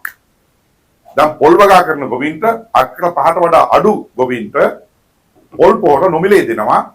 ඒක MOP තමයි නොමිලේ දෙන්නේ. මේක පොල් පොර බවට පරිවර්තනය කිරීම සඳහා මේක මික්ස් කරන්න ඕනි. ඒකට වීදමක් යනවා. රුපියල් 10000ක් විතර වෙන පොර මිකිය රුපියල් 4000ට දෙනවා. එතකොට අක්‍ර 5ට වඩා අඩු අයට තමයි ඒ පොර සානාධාරය ලැබෙන්නේ. ඊළඟට මෙතෙක් මේ සානාධාරය ලැබුණේ වී ගොවියට පමණයි. අපි දැන් රාජ්‍ය විද්‍යුත් තීන්දුවක් ගත්තා. කන්න රැසීමේදී තීන්දුවක් අරගෙන කුඹුරු වල අතුරු භෝග වලට යනවා නම් දැන් ගොඩක් වෙලාවට යල කන්නේ තමයි මේක අදාළ වෙන්නේ. යල කන්නේ කුඩා ගොවියට තේ වී වගා කරන්න අමාරු වතුර නැහැ. ඒතකොට ඒ වගේ යනවා අතුරු භෝග වලට. රට කජු හදනවා වෙන්න පුළුවන්, මුංගට හදනවා වෙන්න පුළුවන්, බඩිනු හදනවා වෙන්න පුළුවන්, තව මොනවද. අන්න කන්න රැසීමෙන් තීරණයක් අරගෙන කුඹුරු වල අතුරු භෝග වගා කරන ගොවින්ටත් පොර සහන ආධාරය දෙනවා. පොර කියන්නේ සහන ආධාරය දෙනවා වගාවට සහන ආධාරය. ඒක 15000ක් දෙන්නේ. වී වගා කරනකොට 25000යි අතුරු භෝග වලට කුඹුරු වල ගොඩ නෙමෙයි. කුඹුරු වල අතුරු භෝග වලට 15000යි. ඒ තීන්දුවට අපි අවිල්ලා තියෙනවා. ඊට පස්සේ ඊළඟට මේ කන්නේ යල කන්නේ අපි ප්‍රධාන වශයෙන් භෝග 8ක් ප්‍රවර්ධනය කරනවා. ඒ අතරේ බඩිරුගු ලොකු ලුණු අතු ලුණු මිරිස් කවුපි මුංගට ඔය ආදි වශයෙන් භෝග ප්‍රධාන භෝග කීපයක් ප්‍රවර්ධනය කරනවා. ඒකෙදී දැන් උදාහරණයක් ගත්තොත් අපිට බඩිරුගු අවශ්‍ය වෙනවා මෙට්‍රික් ටොන් ලක්ෂ 6ක් ඕනේ. මෙට්‍රික් ටොන් ලක්ෂ 6ක් ඕනේ. මෙට්‍රික් ටොන් එකක් කියන්නේ කිලෝ 1000ක්. එතකොට කිලෝ 1000 ව ලක්ෂ 6ක් ඕනේ. අපි නිෂ්පාදනය කරන්නේ 2.3ක් 4ක් වාගේ ප්‍රමාණය. දෙකෙන් පංගුවක්වත් නිෂ්පාදනය කරන්නේ නැහැ. ඒතකොට ඉතින් ඔක්කොම රටින් ගේනවා. එවනම් මේ යල කන්නේ රජයේ ඉඩනුත් පාවිච්චි කරලා මහා පරිමාණි වගා බිම් වලට යන්නත් අපි සැලසුම් කරලා තියෙනවා. ඊට පස්සේ කුඩා ගොවියට යප්සාන පැකේජ් එකක් යටතේ ඒ වගාවට පොළඹවනට සටහන් යනවා. එතකොට ලොකු ලුණු වලටත් එහෙමයි. දැන් ලොකු ලුණු ගත්තොත් අපට අවශ්‍ය වෙනවා මෙට්‍රික් ටොන් ලක්ෂ 3ක් ඕනේ. 280000කට වැඩි ප්‍රමාණයක් ඕනේ. මෙට්‍රික් ටොන් ලක්ෂ 3ක් ඕනේ. ඔබ දන්නවද ගිය වතාවේ අපි නිෂ්පාදනය කොච්චරද කියලා? මෙට්‍රික් ටොන් 6900යි. 6900. කීයක් ඕනද? ලක්ෂ 3ක් ඕනේ. අඩු ගානේ 7000ක්වත් අපි නිෂ්පාදනය කරුවේ නැහැ. ඔබ රුපියල් 500 කාපු ලොකු ලුණු ලංකාවට ගෙනාවේ කීයටද? කොටසක් ගෙනාව 80ට, තව කොටසක් ගෙනාව 90ට. ඔබ රුපියල් 750ට ගත්ත ලොකු ලුණු 800ට ගත්ත ලොකු ලුණු ඒවා ලංකාවට ගෙනාවේ කීයද? රුපියල් 100 ගණන් වලට ගෙනාවේ. 3,300ක් මෙට්‍රික් ටොන් 300ක් අපට අවශ්‍යයි නිෂ්පාදනය 7,000ටත් වඩා අඩු. 30ක් වෙනවා. ඒ 30 පුළුවන් නම් මොකද්ද කරන්නේ? රටින් ගේනවා. 80ට ගෙනල්ලා 500ට විකුණනවා. කොමිෂන්. මේවා තමයි තත්ත්වය. මේක තමයි මේ හැම එකම වෙලා තියෙන්නේ. එහෙමනම් මෙන්න මේක අපි වෙනස් කරන්න ඕනේ ක්‍රමානුකූලව. ඒ අනුව දැන් අපි ලොකු ලුණු වගාවත් ප්‍රවර්ධනය කරනවා. ඔබ කැමති නම් සූදානම් නම් මේ ප්‍රදේශවල ලොකු ලුණු වගා කරන්න ඒවට උදව් කරනවා. වගා කරන්න. ඊළඟට දැන් අපි වී ගොවියට කරපඩක් තියෙනවානේ. මොකද්ද වී ගොවියට කරේ? හොඳට හොයලා බලන්න උද්ඝෝෂණ නැති, පෙළපාලි නැති, ගොවියන්ගේ විරෝධතා නැති මහ කන්නක් තමයි දැන් මේ ගත වෙන්නේ. දැන් වෙනදාට මේ කතා කරන මම්ම කොහෙද ඉන්නේ? අරගල බිමි. මොනවද සටන් පාටේ මේ කාලේ? ගොවියගේ වී කිලෝ එක රුපියල් 60ට විකුණනවා, 70ට විකුණනවා. ගොවියගේ වී ටික තුට්ටුද කරගන්නවා, මංකොල්ල කනවා. මේමයි කියලා මම්ම සටන් බිමි. දැන් අද කවුරුත් ඒ සටන් බිමේ ඉන්නවද? අපිට වී විකුණන්න බෑ. අපිට වී වලට මිලක් නැහැ. අපුව මංකොල්ල කනවා. දැන් කොහොමද තියෙන දුද්ඝෝෂණ නැහැ. ඇයි නැත්තේ? ඉතින් එහෙම කරන්න හේතුවක් නැහැ. ප්‍රශ්නේ බේරලා තියෙන්නේ. ප්‍රශ්නේ බේරලා තියෙන්නේ. ඒ නිසා අපි දිගටම කියනපු සටන් පාටියක් තමයි වී කිලෝ එකක නිෂ්පාදන වියදමට 130ක් එකතු කරන්න. 130ක්. මේක තමයි අපේ සටන් පාටි. ඇයි මේ 130ක් කියලා කිව්වේ? මේක අපි නිකම්ම අහසින් අවුල ගත්ත එකක් නෙමෙයි. මම විද්‍යාත්මකව ගත්ත එකක්. කෘෂිකර්ම අමාත්‍යාංශ දෙපාර්තමේන්තුවේ නිර්මිතය ඒක. ඒක තමයි අපි ගත්තේ. අපි වී කිලෝ එකකට රුපියල් 130ක මිලක් කිල්ලුවා එක සැරයක්. මේ මම ඕක අරන් අවසටම පාටි. ඒ 130ක් ගෙනාවේ ඇයි? ඒ වෙලාවේ වී කිලෝ එක නිෂ්පාදන වියදම රුපියල් 99.75යි. තා 725ක් එකතු වුණාම කීයද? රුපියල් 100යි. එහෙමනම් වී කිලෝ එකේ නිෂ්පාදන වියදම රුපියල් 100 නම් 130ක් එකතු වුණාම මොකද වෙන්නේ? 130යි. 130 දෙන්න කිව්වා. අන්නේ පදනම. එහෙම තමයි අපි මේක සූත්‍රගත කෙරේ. ආයේ මේ කතා කරන මම්ම කිව්වා වී කිලෝ එක නිෂ්පාදන වියදම දැන් රුපියල් 154ක් විතර වෙනවා කියලා මම කිව්වා. නිෂ්පාදන වියදම ඒ රුපියල් 154ක් විතර වෙනවා කියලා මම කිව්වේ අර පොහොර තහනම් කරපු වෙලාවේ. පොහොර මිටිය රුපියල් 40000ට ගත්ත වෙලාවේ. අනිකුත් වල්නාශක මොකක්වත් නැති වෙලාවේ. ඊට පස්සේ ට්‍රැක්ටර් ගාස්තු භූතියා ගාස්තු පට්ට නැගපු වෙලාවේ. අස්සන්න අඩු වෙලා. අස්සන්න අක්කරයකින් ගන්න ප්‍රමාණය 50%කට වඩා අඩු වෙලා. එතකොට මොකක්ද වෙන්නේ? නිෂ්පාදන වියදම වැඩි. එතකොට වී කිලෝ එකේ නිෂ්පාදන වියදම රුපියල් 154කට 4ක් විතර වුණා. අන්න ඒක තමයි මම කිව්වේ. හැබැයි මෙන්න මේ විකෘති කරලා දාන්න පටන් ගත්තා. නාමල් කරුණාරත්න වී කිලෝ එකකට රුපියල් 154ක් කිල්ලුවයි කියලා. දැන් 154 නිෂ්පාදන වියදම ගියේ. 130ක් කිල්ලුවා නාමල් කරුණාරත්න. ඔය 130ක් කිල්ලුවා. 130 කිල්ලුවේ වී කිලෝ එකේ නිෂ්පාදන වියදම රුපියල් 99.75යි. එතන. හරි. එතකොට 99.75ට වී කිලෝ එකේ නිෂ්පාදන වියදම හදනකොට ඩීසල් ලිටරයක් කීයද? 363යි. දැන් මෙදා කන්නේ වගා කරනකොට කීයද ඩීසල් ලිටරේ? 286යි. අඩු වෙලා. ඊට පස්සේ පෝරසාන ආදාරි රුපියල් 15000යි. ඊට පස්සේ මේ සැරේ 25000යි. 10000කින් වැඩි වෙලා. ඊට පස්සේ MOP පෝර අය නොමිලේ හම්බුණා. ඊළඟට ට්‍රැක්ටර් ගාස්තු භූතියා ගාස්තු ඒවත් ඩීසල් ලිටරේ 363ට තියෙනකොට භූතියා ගාස්තුවයි 286ට තියෙනකොට ගාස්තුවයි පොඩි වෙනසකට ලක් වුණා. ඊට පස්සේ නිෂ්පාදන වියදම අර පැත්තෙන් අඩු වුණා. එතකොට වී කිලෝ එකේ නිෂ්පාදන වියදම රුපියල් 99.75 වෙලා තියද්දි රුපියල් 100 වෙලා තියද්දි වී කිලෝ එකේ මිල කීයද රජයේ මිල? 105යි. එතකොට කීයක්ද එකතු කරේ එකට? 105යි. 105යි. 105යි කියලා ගබඩා මොකද කරේ? වැහුවා. ගබඩා වැහුවා. රජේ වී මිල දී ගන්න නැහැ. එතකොට 105යි කියලා රජේ කිව්වා ගබඩා වැහුවා. මොකදුනේ ගොවියට? රුපියල් 60ට විකුණන්න උනා. 70ට විකුණන්න උනා. ඕකනේ උනි. හරි. දැන් මෙදා වී කිලෝ එකේ නිෂ්පාදන වියදම කීයද? දැන් වෙනදාට නිෂ්පාදන වියදම ගණන් හදන්නේ හිට කොබ්බකඩුව ගොවි පරීක්ෂණ ආයතනයේ මූලික වෙලා.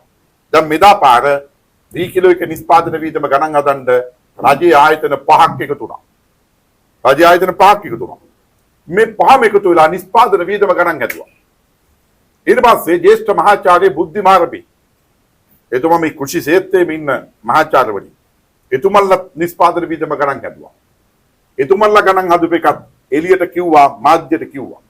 රජයේ ගණන් හදපු එකත් මාධ්‍යයට කිව්වා.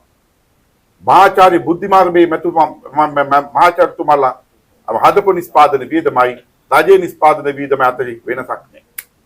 නිකන් එකක දෙකක තුනක වෙනසක් තියෙනවා. සාමාන්‍යයෙන් අපිත් ගණන් හදනවා. ගොවිජන සම්මේලන විදියට දැන් ගිය සැරේ අපි නිෂ්පාදන වියදම ගණන් හැදුවා. අපි නිෂ්පාදන වියදමයි රජයේ නිෂ්පාදන වියදමයි අතරේ ආවේ. ඒකට අපි ආණ්ඩු වෙන්නේ මේ රුපියල් 5ක වෙනසක් තිබුණේ.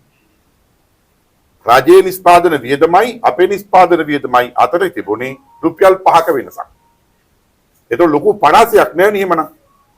එහෙමනම් ඔබ දන්නවද මේ සැරේ වී කිලෝ එකේ නිෂ්පාදන වියදම ගණන් හදනකොට පෝර සානාදාරි අයින් කෙරුවා. පෝර සානාදාරි ගණන් ගන්න එපා කිව්වා. පෝර සානාධාරි ඇතුළත් කරලා නිෂ්පාදන වියදම හැදුවා නම් ওই නිෂ්පාදන වියදම තම මොකද්ද වෙන්නේ? තව අඩු වෙනවා. අඩු වෙනකොට වී කිලෝ එකේ මිල මොකද වෙන්නේ? තව අඩු වෙනවා. එහෙනම් පෝර සානාධාරි අයින් කෙරුවා. MOP පෝර නොමිලේ දුන්නේ අයින් කෙරුවා. අයින් කළා තමයි නිෂ්පාදන වියදම හැදුවේ. රතු වී නාඩු වී කිලෝ එකක නිෂ්පාදන වියදම කීයද? දන්නවද? රුපියල් 76යි. පෝර සානාධාරි නැතුව. එමනම් රතු වී වගා කරපු ගොවියගේ නිෂ්පාදන වියදම රුපියල් 76යි. එතකොට 76 තමයි 120 කෙනෙක්. එතකොට 130ක්ද මේකට එකතු කරලා තියෙන්නේ? නෑ. ඒ ගොවියා රුපියල් 120ටම වී වික්කත් රුපියල් 44ක් ගොවියට සුද්ධ ලාභ තියෙනවා. ඊළඟට ඔබ දන්නවද සුදු නාඩු වී කිලෝ එකක්. දැන් ඒවනේ මෙහෙම වගා කරන්නේ. නිෂ්පාදන වියදම කීයද? රුපියල් 90යි. රුපියල් 90යි. එතකොට රුපියල් 90ට 130ක් එකතු කරපුවාම එන්නේ කීයද? එන්න මේක ගත්තොත් එන්න 117යි. 117යි එන්නේ. හැබැයි 117ට තවත් අපි රුපියල් 3ක් එකතු කරුවා. අමතරව එකතු කරුවා. එකතු කරලා වෙලා රුපියල් 120යි කිව්වා. ඊළඟට ගොවි ආරක්ෂා කරන්න අපි තවත් උපක්‍රමයක් පාවිච්චි කරුවා. මොකද්ද? අපි සහතික මිල ප්‍රකාශයටපත් කරුවේ නෑ. සහතික මිල ප්‍රකාශයටපත් කරුවොත් මොකද්ද වෙන්නේ? ඒක තමයි මිල. ඒක තමයි මිල. ඒ ගානටම ගන්න ඕනේ. ඒක තමයි මිල. අපි මොකද්ද කරේ? අපි අවම මිලක් නියම කෙරුවා. 120යි නාඩු වී කිලෝ එකක් රජයේ මිලදී ගන්න ගාන. මීට වඩා වැඩි ගානට ගොවියට වී විකුණන්න ඉඩ කඩ තියෙනවා. අවස්ථාව තියෙනවා. සහතික මිලක් අපි ප්‍රකාශ කරේ නෑ. අපි ප්‍රකාශ කරේ අවම මිලක්. අන්නේ අවම මිලක් ප්‍රකාශ කරපු නිසා තමයි අද ගොවියා රුපියල් 130ට වික්කේ නැද්ද වී? 135ට වික්කේ නැද්ද? වික්කා. හැබැයි අපි සහතික මිලක් නියම කිරුවා නම් ගොවියට ඒ chance එක එනවද? ඒ chance එක ඉන්නේ. එහෙනම් ගොවියා රකින්නම් අපි එතනත් උපක්‍රමයක් තියෙනවා. ඊළඟ අපි තෝරපු උපක්‍රමය මොකද්ද? ගබඩා ඔක්කොම ඇරියා. වහලා තිබුණු ගබඩා ඔක්කොම සුද්ධ කෙරුවා, පිළිසකර කෙරුවා, අමුදාවක් දැම්මා, සුද්ධ කෙරුවා, රිපෙයාර් කෙරුවා, ඔක්කොම කරලා ගබඩා ඇරියා. ගබඩා ඇරියා. අන්න ගබඩා වී ගන්නකොට කලින් තනි කෙනෙක් ගත්තේ. ඊට පස්සේ තනි කෙනෙකුට මේක අවස්ථාව දුන්නේ නැහැ. තුන් දෙනෙක් දැම්මා. ගබඩාව බාරකරු ඉන්නවා. සම්බන්ධ නිලධාරි කෙනෙක් දැම්මා. ගොවි නියෝජිතයෙක් දැම්මා. එතකොට ඒ ගොවි නියෝජිතයාටත් අපි වැටුපක් ගෙවුවා. ඊට පස්සේ දැන් තුන් දෙනෙක් අධීක්ෂණයට තමයි වී ගන්න. තනි ගේම් ගහන්න බෑ එතකොට. ඊට පස්සේ දැන් ගබඩා ඇරියා. දැන් තුන් දෙනෙක් ඉන්නවා. ඊට පස්සේ අන්න දැන් ගොවියට පුළුවන් ඒ નિયમિત මිලට ගබඩාවට වී දෙන්න. දැන් මොකෙකුටවත් පුළුවන් ද ඊට වඩා අඩුවට වී ගන්න කොහෙවත්? ගන්න බෑ. දැන් කිසිම ගොවියෙක් ඊට වඩා අඩු මිලට වී දෙන්න ඕනද? දෙන්න ඕනේ නැහැ. අයි රජේ ඉන්නවනේ. ගබඩාවට දෙන්න පුළුවන්. එහෙමනම් අන්න ගොවි ආරක්ෂා කිව්වා. අපි ඔය වී වල මිල නියම කරලා ගබඩා අරින්න නැතුව තිබ්බනම් අමරි මොකක් වෙයිද? ගොවියට මේ මිල එනවද? ගබඩා වහලා තිබ්බනම් අපි මිලක් නියම කෙරුවා අහසේ පා වෙනවා මිල. ගබඩා වහලා. ගොවියට වී වලට මේ මිල එනවද? එන්නේ නැහැ. එන්නේ නැහැ. රජයේ ගබඩා වලට වී ලැබෙන ප්‍රමාණය කොපමණද ඒක වෙනම කතාන්තරයක්. අපි ඉන්නේ ගොවියා රකින්නනේ. අපි ඉන්නේ ගොවියා රකින්න. අපි ඒකත් කිව්වා රජයේ ගබඩා වලට එන වී සියල්ලම අපි හාල් කරනවා. හාල් කරලා පවතින මිලට වඩා අඩු මිලට අපි හාලුත් දෙනවා. මේක මම පාර්ලිමේන්තුවේ කිව්වා වගකීමක් සහිතව. හාලුත් දෙනවා. එහෙමනම් රජයට වීමෝලුත් නැහැ. වීමෝලුත් නැතුව තියද්දී රජේ වී හාල් කරලා පවතින මිලට වඩා අඩු මිලට හාල් දෙන්න පුළුවන් නම් ඒක ඇතුලේ තව සංඥාවක් දෙන්නේ නැද්ද? තව සංඥාවක් දෙනවා. එහෙනම් අන්න පාරිභෝගිකයාගේ පැත්තට සංඥාවක් දීලා තියෙනවා. ගොවියාගේ පැත්තට සංඥාව ක්‍රියාත්මක වෙලා තියෙනවා. එවනම් මෙන්න මේ විදියට ගොවි ආරක්ෂා කිරීමට අනිකුත් භෝගවලදී අපි කටයුතු කරන්න සැලසුම් කරගෙන යනවා. දැන් ඉදිරියේදී දැන් අපි ගොවි ජනතාවට කියනවා බඩිලු වවන්න කියලා. ගොවියා උනන්දු කරනවා. අපි බඩිලුවට මිලක් නියම කරනවා. ගොවියට සාධාරණ මිලක් නියම කරනවා. ඒ මිලට බඩිලු අපි ගන්නවා. රජේ ගන්නවා. එතකොට අන්න පෞද්ගලික කම්සි බඩිලු ගන්න සමාගම් තියෙනවා. ඊට පස්සේ ඒගොල්ලොත් එක්කත් අපි එකඟතාවයකට එනවා. මෙන්න රජයේ මිල මේක තමයි මිල. මේ මිලට ඕගොල්ලොත් බඩේලු ගන්න ඕනේ. දැන් ගොවියට වගා කරන්න කියලා අස්වනු විකුණන්න බැරි නම් මිලක් නැත්තම් වැඩක් නැහැ. ප්‍රශ්නයක් නේ. එහෙනම් ගොවිය රකින්න රජයේ මැදිහත් වෙන්න ඕනේ. රජයේ මැදිහත් වෙන්න නම් ඒ තරගෙට රජය එකතු වෙන්න ඕනේ. තරගකාරීත්වයක් ඇති කරන්න ඕනේ. එන ඔන්න ඔය ක්‍රමවේදයන් එක්ක අපි ඉස්සරහට මේක අරන් එනවා. ඒ අනුව අපි තමුන්නාන්සලාට ආරාධනා කරනවා විශේෂයෙන්ම ඊළඟට අපි එනවා පස පරීක්ෂා කරන්න. අපි දැන් සැලසුම් කරගෙන යනවා කන්න 4ක් ඇතුළත වීවගාවින් මේක ඉවර කරන්න වීවගාවින්. පස පරීක්ෂා කරලා ඊට පස්සේ පසේ තියෙන පොටෑසියම් ෆොස්ෆරස් නයිට්‍රජන් මේ මූලද්‍රව්‍ය ඔබේ වගාබිමේ කොච්චර තියෙනවද? ඔබේ වගාබිමේ පොටෑසියම් කොච්චර තියෙනවද? ෆොස්ෆරස් කොච්චර තියෙනවද? නයිට්‍රජන් කොච්චර තියෙනවද?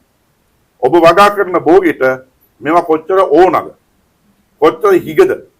හිග ප්‍රමාණය විතරයි පොළොවට යොදන්න. හිග ප්‍රමාණය විතරයි. නිර්දේශ කරන්න ඕනේ නැහැ තෙන්න. ඊට පස්සේ මේ කටයුතු කිරීමට සඳහා අදාළ නිලධාරීන් හිගයක් තියෙනවා. ඔක්කොම බදව ගන්න. ඊට පස්සේ පස පරීක්ෂා කරන විද්‍යාගාර ලැබ් තියෙනවා 32ක්. ඒ වගේ අඩුපාඩුකම් ගොඩක් තියෙනවා. ඒ ඔක්කොම සම්පූර්ණ කරනවා. ඒ සියල්ල සම්පූර්ණ කරනවා. සම්පූර්ණ කරලා ඒ ක්‍රියාවලිය ඉස්සරහට යනවා. එතකොට අපි අද කෙල අරිනෝනි පෝර ගොඩ වකාරයට ඒ පෝර ගොඩාක් ගන්න එක නතර වෙනවා. පෝර වෙනුවෙන් යන වියදමත් අඩු වෙනවා. පස විනාශ වෙන එකත් අඩු වෙනවා. ජලයේ දූෂණය වෙන එකත් අඩු වෙනවා. දැන් ඔබට අදහසක් එනවා නම් මේකෙන් යකෝ වස්සන්නට කියලා වෙනව නේද කියලා. මොකද කියන්නේ? නෑ යකෝ වස්සන්න වැඩි වෙනවා. අස්සන්න වැඩි වෙනවා. හරිද? ඒ නිසා අපි ඕනෑවට වඩා කෑවොත් මොකද වෙන්නේ? අමාරුයි නේද? ස්මුර්ජාවට එනවනේ. එනවනේ. හරි. අපි අඩුවෙන් කෑවොත් මොකද වෙන්නේ? එතකොටත් අමාරුයි නේද? පොන්දු මන්දුනේ. අපි ගානට කාපුවා මොකද වෙන්නේ? පිට්නේ. හොඳයි. ලෙඩත් අඩු. ඒ වාගේ තමයි ගහකොළටත් එහෙමයි. ප්‍රධාන මූලද්‍රව්‍ය තුනක් තියෙනවා. ඊට පස්සේ අංශු මාත්‍ර මූලද්‍රව්‍ය තියෙනවා. මෙන්න මේ මූලද්‍රව්‍ය ගාට අවශ්‍ය ප්‍රමාණයට පමණක් ලබා දෙන්න ඕනේ. එතකොට තමයි ගහකොළ හොඳට නැගලා ඉන්නේ අස්සන්න වැඩි වෙනවා.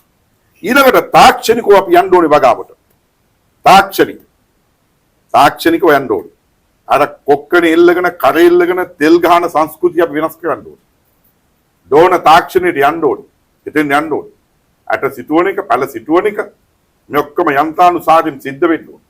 ඉර බහින දිශාවේ සිට ඉර නැගෙන දිශාවට මේ පැල සිටුවන එක, අට සිටුවන එක යන්ත්‍රානුසාරයෙන් යන්න ඕනේ. ගාමුලට හොඳට අවුව වැටෙනවා. අවශ්‍ය යෙදවුම් ටික පිළිවෙලට ලැබෙනවා. ඊට පස්සේ තාක්ෂණ යොදා ගන්න එක ඇතුලේ වල් ටික මර්ධනය වෙන එක මේ සියලු ක්‍රියාවලින් සිද්ධ වෙනකොට මොකද්ද වෙන්නේ? අන්න ගා හොඳට වැඩෙනවා, පඳුරු දාලා එනවා. ඊට පස්සේ අස්සන්න වැඩි වෙනවා. කොහොමුතින් අපි එන්න ඕනේ. ඒ නිසා වීවගාවේදී අපේ ලයින් එක තමයි දැන් අපි ගන්නේ කිලෝ 4000කට චුට්ටක් වැඩි ප්‍රමාණයක් නිකන් මේක 6000ක් දක්වා යන එක තමයි අපි ටාගට් එක. කිලෝ 6000ක් දක්වා යන එක. එතින් අපි යන්න ඕනේ. එමනම් අඩු භූමියකින් වැඩි අස්සන්න ලබා ගන්න තැනට අපේ කෘෂි බිම, ගොවි බිම අපි සකසුරුවම් කරන්න ඕනේ. පළදා වැඩි කරන්න ඕනේ. එතින් අපි එන්න ඕනේ. දැන් ඔබට මම කියන්නම් අර්ථපල් මේ වගා නොකිරුවට ඔබට අදහසක් ගන්න. අක්‍රයක් වගා කිරීමට අර්ථපල් බීජ හොණ්ඩර 16ක් ඕනේ. අර්ථපල් බීජ හොණ්ඩරයක් දැන් පහුගිය දවස්වල 40000ට ගියා. බීජ හොණ්ඩර 16ක් ඕනේ. අපි බීජ හොණ්ඩරකින් අස්සන්න කොච්චරද ගන්න? අපි උපරිම ගත්තේ 8යි. දැන් ගොවියෝ කියනවා 8ක් ගන්නත් බෑ කියලා. 6යි 7යි කියනවා. මේක තමයි තත්ත්වය. වැලිමඩ නූලෙලියේ තත්ත්වය චූට් වෙනස්කම් තියෙනවා. එතකොට විශාල වියදමක් මහන්සියක් දරලා බීජ හොණ්ඩරයකින් හොණ්ඩර 8ක් 7ක් ගන්නකොට ගොවියර සෑහීමකටපත් වෙන්න බෑ. අපි එතන ඉන්නකොට ඉන්දියාව කොතනද? ඉන්දියාව සාමාන්‍යයෙන් ගන්නවා හොණ්ඩරයකින් 20කට වැඩි ප්‍රමාණයක්. බීජ හොණ්ඩරයකින් හොණ්ඩර 20 පැනලා ගන්නවා. එතකොට එමනම් අපි අඩු ගානේ ආසන්නයටවත් යන්න ඕනේ නැද්ද? එතෙන් අපි තාක්ෂණي මුහු කරන්න ඕනේ නැද්ද? මුහු කරන්න ඕනේ. අපි කුෂිකර්මාන්තය අන්ත එතෙන් යන්න ඕනේ. අන්න ඒ වාගේ මනෝරාජික තත්ත්වයක් තමයි ඔයගොල්ලෝ ගොළුවලට මේ ප්‍රොජෙක්ට් එක ඇතුලේ දාලා තියෙන්නේ. මේක ඇත්ත මහ පොළොවේ පැල කරන්න ඕනේ. එහෙම වුණොත් තමයි අපිට රටක් විදිහට ඉස්සරහට යන්න පුළුවන්. ඔබ දන්නවද නෙදර්ලන්තේ අපේ රටට වඩා භූමිය කුඩායි. වර්ග කිලෝමීටර් 40000 ගණක් තියෙනවා. අපේ වර්ග කිලෝමීටර් 65000ක් තියෙනවා. එතකොට වගා කරන භූමි ප්‍රමාණය නෙදර්ලන්තේ අඩු ප්‍රමාණයක් තියෙනවා. හැබැයි ඔබ දන්නවද ලෝකේ කුෂිකර්මාන්ත පැත්තෙන් අපනයන වෙළඳ පොලේ අංක 2 නෙදර්ලන්තේ. අංක 2 නෙදර්ලන්තේ. මේ වාගේ පුංචි බිම් කඩකින් පට්ට ආදායමක් ගන්න. පට්ට ආදායම. එතකොට අපේ රටට වඩා අපේ රට තරම් හොඳම සෞම්‍ය තත්ත්වයක කුෂිකර්මාන්තයට සෞම්‍ය තත්ත්වයක තියෙන රටක් නෙමෙයි නෙදර්ලන්තේ ගත්තාම. දේශගුණික තත්ත්වයන් යටතේ ගත්තාම. ඒ වගේ රටවල් එහෙම තැනකට ගියා නම් මේ අද්දකින් ඔක්කොම පාවිච්චි කරලා අපිට අවුරුද්දේ පුරාවට වගා කරන්න පුළුවන් අපසාදියක් තියෙනවා. ඔබ දන්නවද අපිට වතුර තියෙන ඕන තරම් මේ වතුරත් අපි කළමනාකරණය කර ගන්න ඕනේ. ඔබ දන්නවද අපිට සාමාන්‍යයෙන් ඝන මීටර් බිලියන 130ක් අපිට වහිනවා අවුරුද්දකට. 130ක්. භූගත ජලය, මතු පිට ජලය, අතිච්ඡාදනයේ ජලය ඝන මීටර් බිලියන 66ක් තියෙනවා. මේ ඔක්කොම එකතු වුණාට පස්සේ 196ක් තියෙනවා ඝන මීටර් බිලියන අපේ රටේ. බිලියන් කුවට ඔක අදහසක් ඉන්න නැතිඳ පුළුවන් කෙනෙකුට මේක තා ටිකක් මම සරල කරලා කිව්වොත් එහෙම හරිද? ඝන මීටරයක් කියන්නේ මීටරයක් දිග පළල උස ජල කඳක්. එතකොට මේ ජල කඳවල් අපේ රටේ සාමාන්‍ය මිලියනයක් කියන්නේ ලක්ෂ 10ක් නේ. හරිද? ලක්ෂ 10ක්. 1,96,000ක් තියෙනවා. ලක්ෂ 10 ගුණා. මේ මුළු වතුර වලින් අපි ප්‍රයෝජන ගන්න කොච්චරද? 13000යි. 1,96,000ක් තියෙනවා. හැබැයි මේකෙන් අපි ප්‍රයෝජන ගන්නේ 13000යි. තේරුණා නේද කියන එක? එතකොට අපිට වතුර නැතුවද? නෑ වතුර තියෙනවා. තියෙන වතුර ටික අපි කළමනාකරණය කරගන්න ඕනේ. එන ඔන්න ඔතෙන් අපි එන්න ඕනේ. ජල ප්‍රශ්නය බේර ගන්න ඕනේ. ඊළඟ අංක 1 අස්තුණු වැඩ කර ගැනීමට ගියට පස්සේ බීජ හොඳ බීජ තියෙන්න ඕනේ. දැන් බීජයේ තියෙන වටිනාකම ගත්තොත් දැන් අපි ගමු. අපි පොල් පැලයක් ගමු. පොල් ගෙඩියක්. දැන් පොල් බීජයක් ගන්නකොට පොල් ගහේ අපි බලනවනි ලක්ෂණ. ඒ ලක්ෂණ මම මෙතන කියන්නේ නැහැ කාලය යනින්ද. මේ ඔක්කොම ලක්ෂණ බලලා අපි පොල් ගෙඩිය බිමට බානවා. බිමට කඩන්නේ නැහැ දබාන් ගාලා. මේ පොල් ගෙඩිය දබාන් ගාලා විසි කරන්නේ නැහැ. විසි කරනවා නම් විසි කරන්නේ ඒ වගාව ගැන දන්නේ නැති අය. ඒ පොල් ගෙඩිය දැන් බබෙක් බඩට ආවට පස්සේ මාස 3ක් යනකම් අම්මා කොයිතරම් ආරක්ෂා කරනවද මේ බබා? මාස 3ක් යනකම් පළවෙනි මාස 3 ගත කරනකම් ඒ වගේ තමයි යන බබෙක්. එහෙමනම් අන්නේ පොල් ගෙඩිය ගහෙන් බිමට බාලා මේ පොල් ගෙඩිය අපි පැල කරනවා. දැන් අපි ගමු කුරුවල් පොල් ගෙඩියක්. අපි සාමාන්‍ය හොදි කණ්ඩ සම්බෝල කණ්ඩ ගන්නෑ. කුරුවල් පොල් ගෙඩිය පැලවෙන්නේ නැද්ද දෙම්බි? පැලවෙනවා. යාටි පොල් ගැන දන්නවනේ.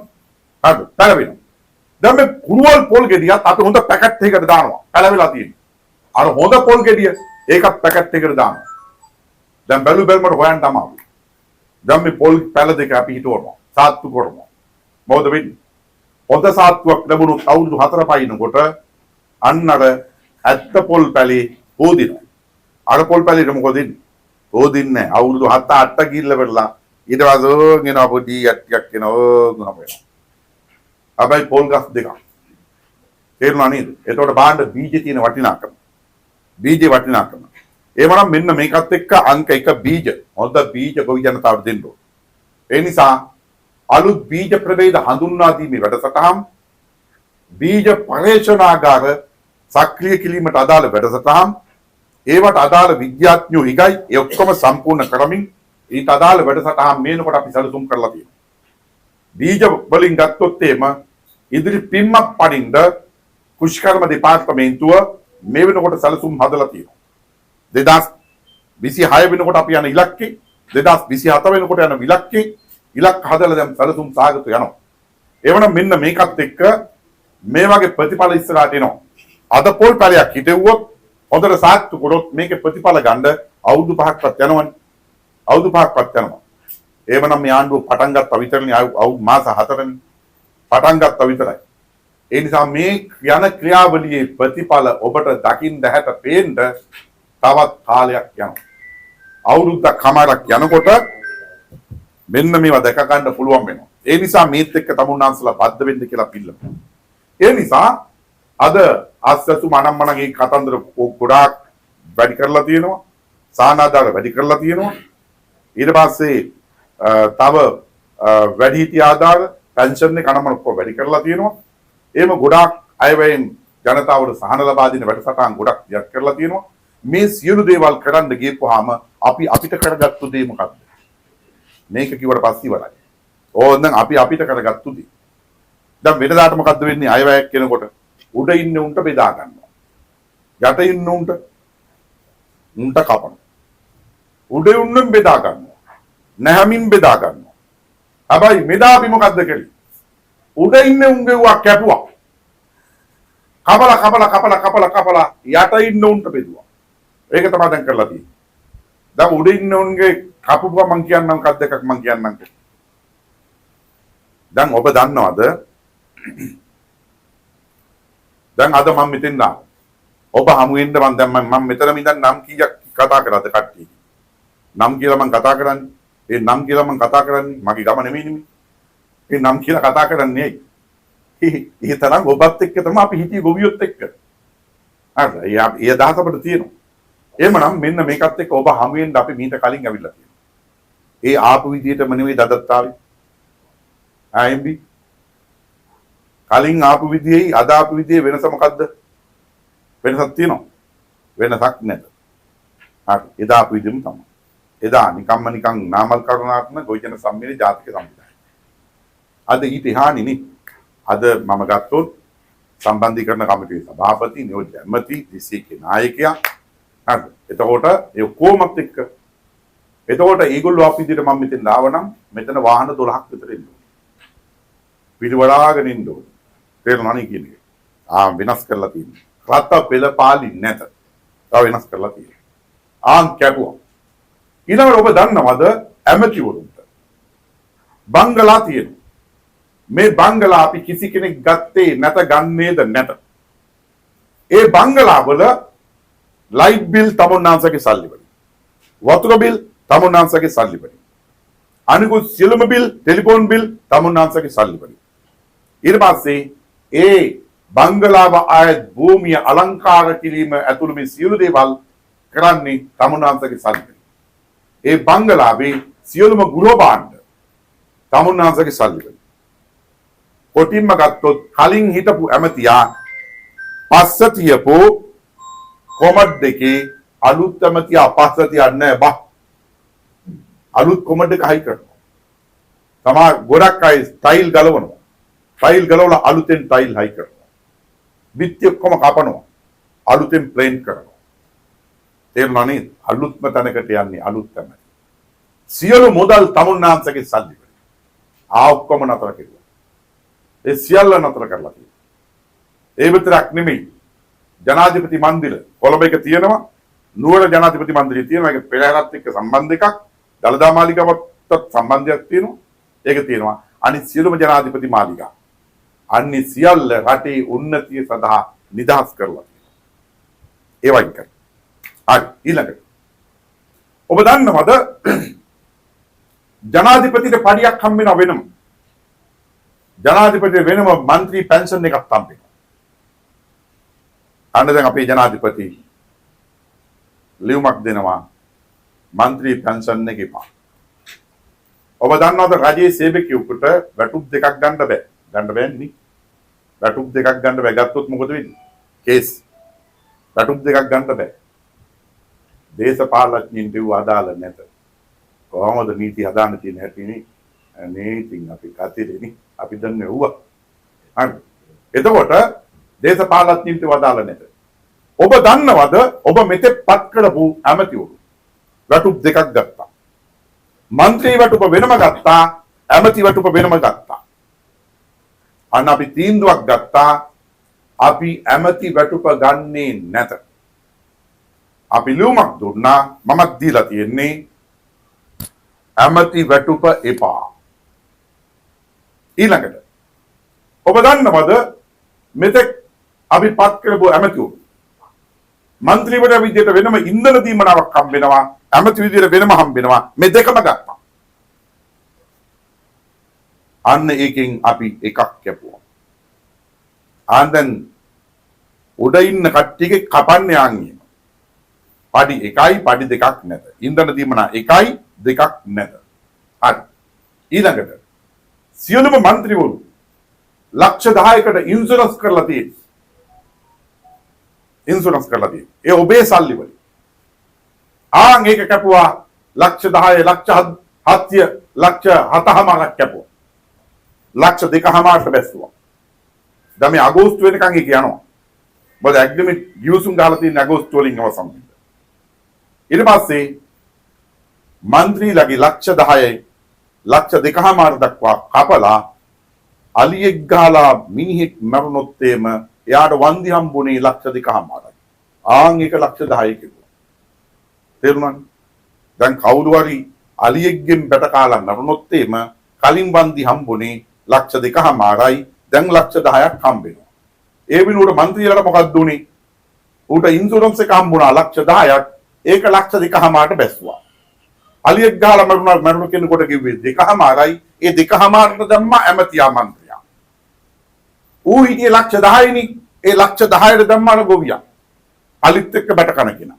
ඔය වෙනස් කෙරුවා. තාම මේ වගේ වෙනස් කෙරුවා ගොඩාක් තියෙනවා. තව ගොඩක් තියෙනවා. ඔබ දන්නවද දැන් මේ කතා කරන මගේ නිවසේ පැසර් ලයිට් 8ක් හයි කරන්නේ. ඔය පැසර් ගානම විල්ලා. එකක්වත් හයි කරලා නැහැ අපි කවුරුත් අන්න. ඒවා රජෙන් කරන්නේ ඔක්කොම. පොලිස් බැරියර් දානවා. එතකොට නිකන් ඒ පාරෙන් යනකොට මිනිස්සු බලනවා නිකන් රැයම යනකොට අඩි මේ පැසර් දාලා මට සිලින්කන් ගිල පැවුවා වගේ පොලිස් බැරියර් දාලා මෙතන ඉන්නේ එන පොරක් තමයි. ලයින් එක එහෙම නිතකොට එහෙම තමයි හදන්නේ. දොර අරින් දෙකෙක් ඉන්නවා, දොර වහන් දෙකෙක් ඉන්නවා. අර වාහන පෙරහැරින් එනවා, විල්ල දුවගෙන එනවා, විල්ල දොර අරිනවා. ඔය දොර අරින්නේ මෙහෙම අත් දෙකකින් ඔහොම අරින්නේ. ඕ දොර වහන්නේ ඒක වහන්නේ නිකන් මේ නිකන් අර සද්ද හින්දා වහන්නේ. ඒක හරි ලතාවට. ඒ මොකද්ද මේ? ඒ තමයි ගැම්ම ගන්න විදිය. ගැම්ම ගන්න විදිය. පඩෂෝ ඒක ඔක්කොම නතර කරලා තියෙනවා. එවනම් මෙන්න මේකත් එක්ක මැති ඇමතුරුන්ට ලැබුණු වරදාන වරප්‍රසාද කප්පාදු කරලා තියෙනවා. මේවා නීත්‍යානුකූලවම දැනට අපි ඇමති වැටුප එපා කියලා අපි ලියුමක් දීලා නි කරලා තියෙනවා. හැබැයි නීත්‍යානුකූලව අපිට ගන්න පුළුවන්. නීත්‍යානුකූලව ගන්න පුළුවන්. එහෙමනම් ඒක නීත්‍යානුකූලවම ගන්න බැරි විදියට ඒ නීති ගේනවා ඉස්සරහට. තේරුණාද කියන එක? ඉස්සරහට එනවා පාර්ලිමේන්තුවට සියලුම මැති ඇමතුරුන්ගේ മന്ത്രിවරුන්ගේ පෙන්ෂන් එක විශ්‍රාම වලට අහෝසි කරන පනත් කිටුම්පත එනවා පාර්ලිමේන්තුවට.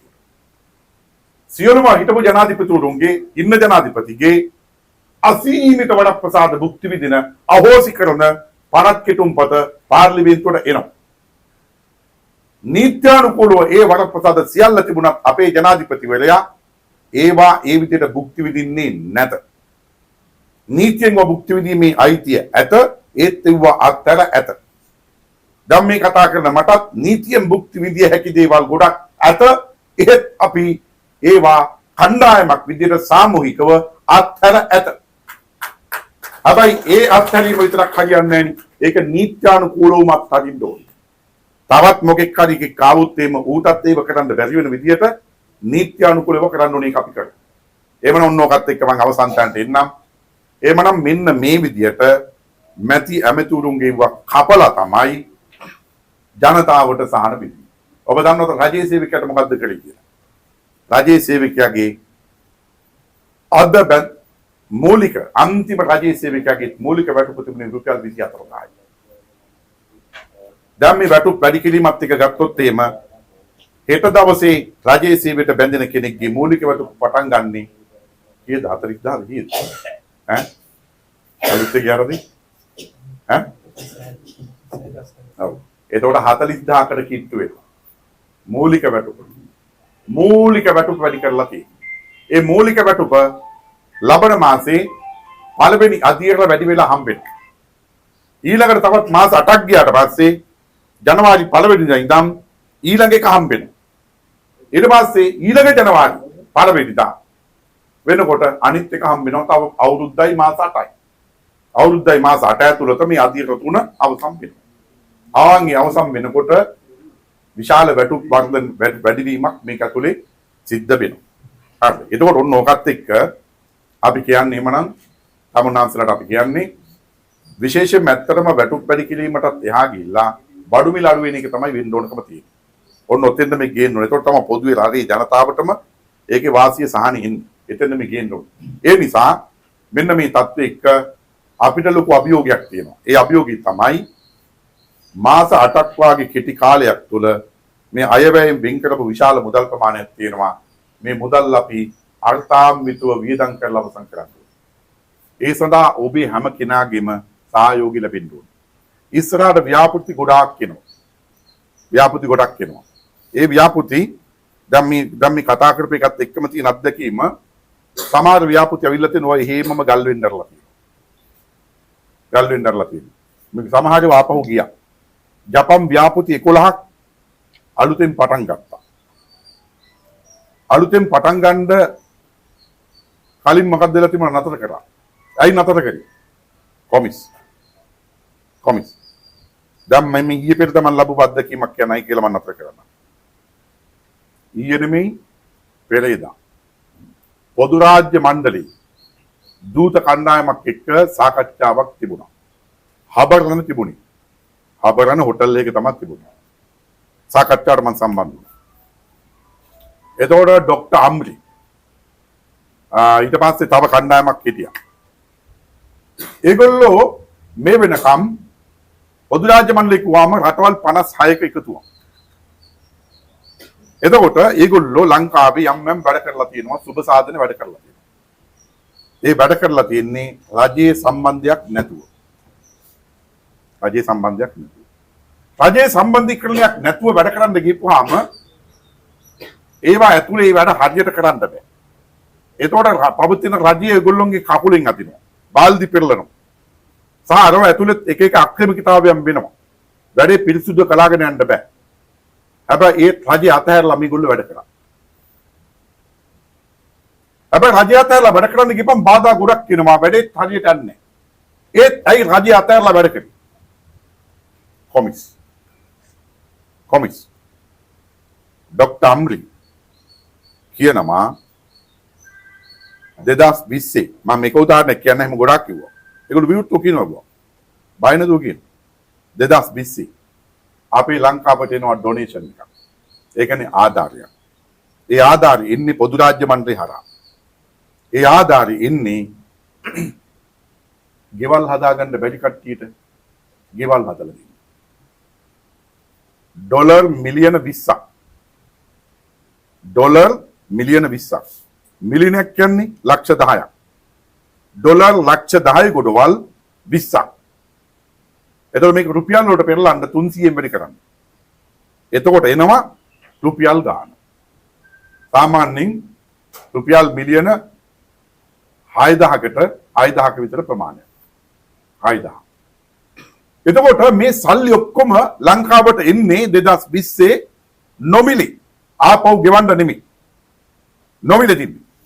ඒ දෙන්නේ ග්‍රාමීය දුප්පත් ජනතාවට ගෙවල් හදා ගැනීම සඳහා.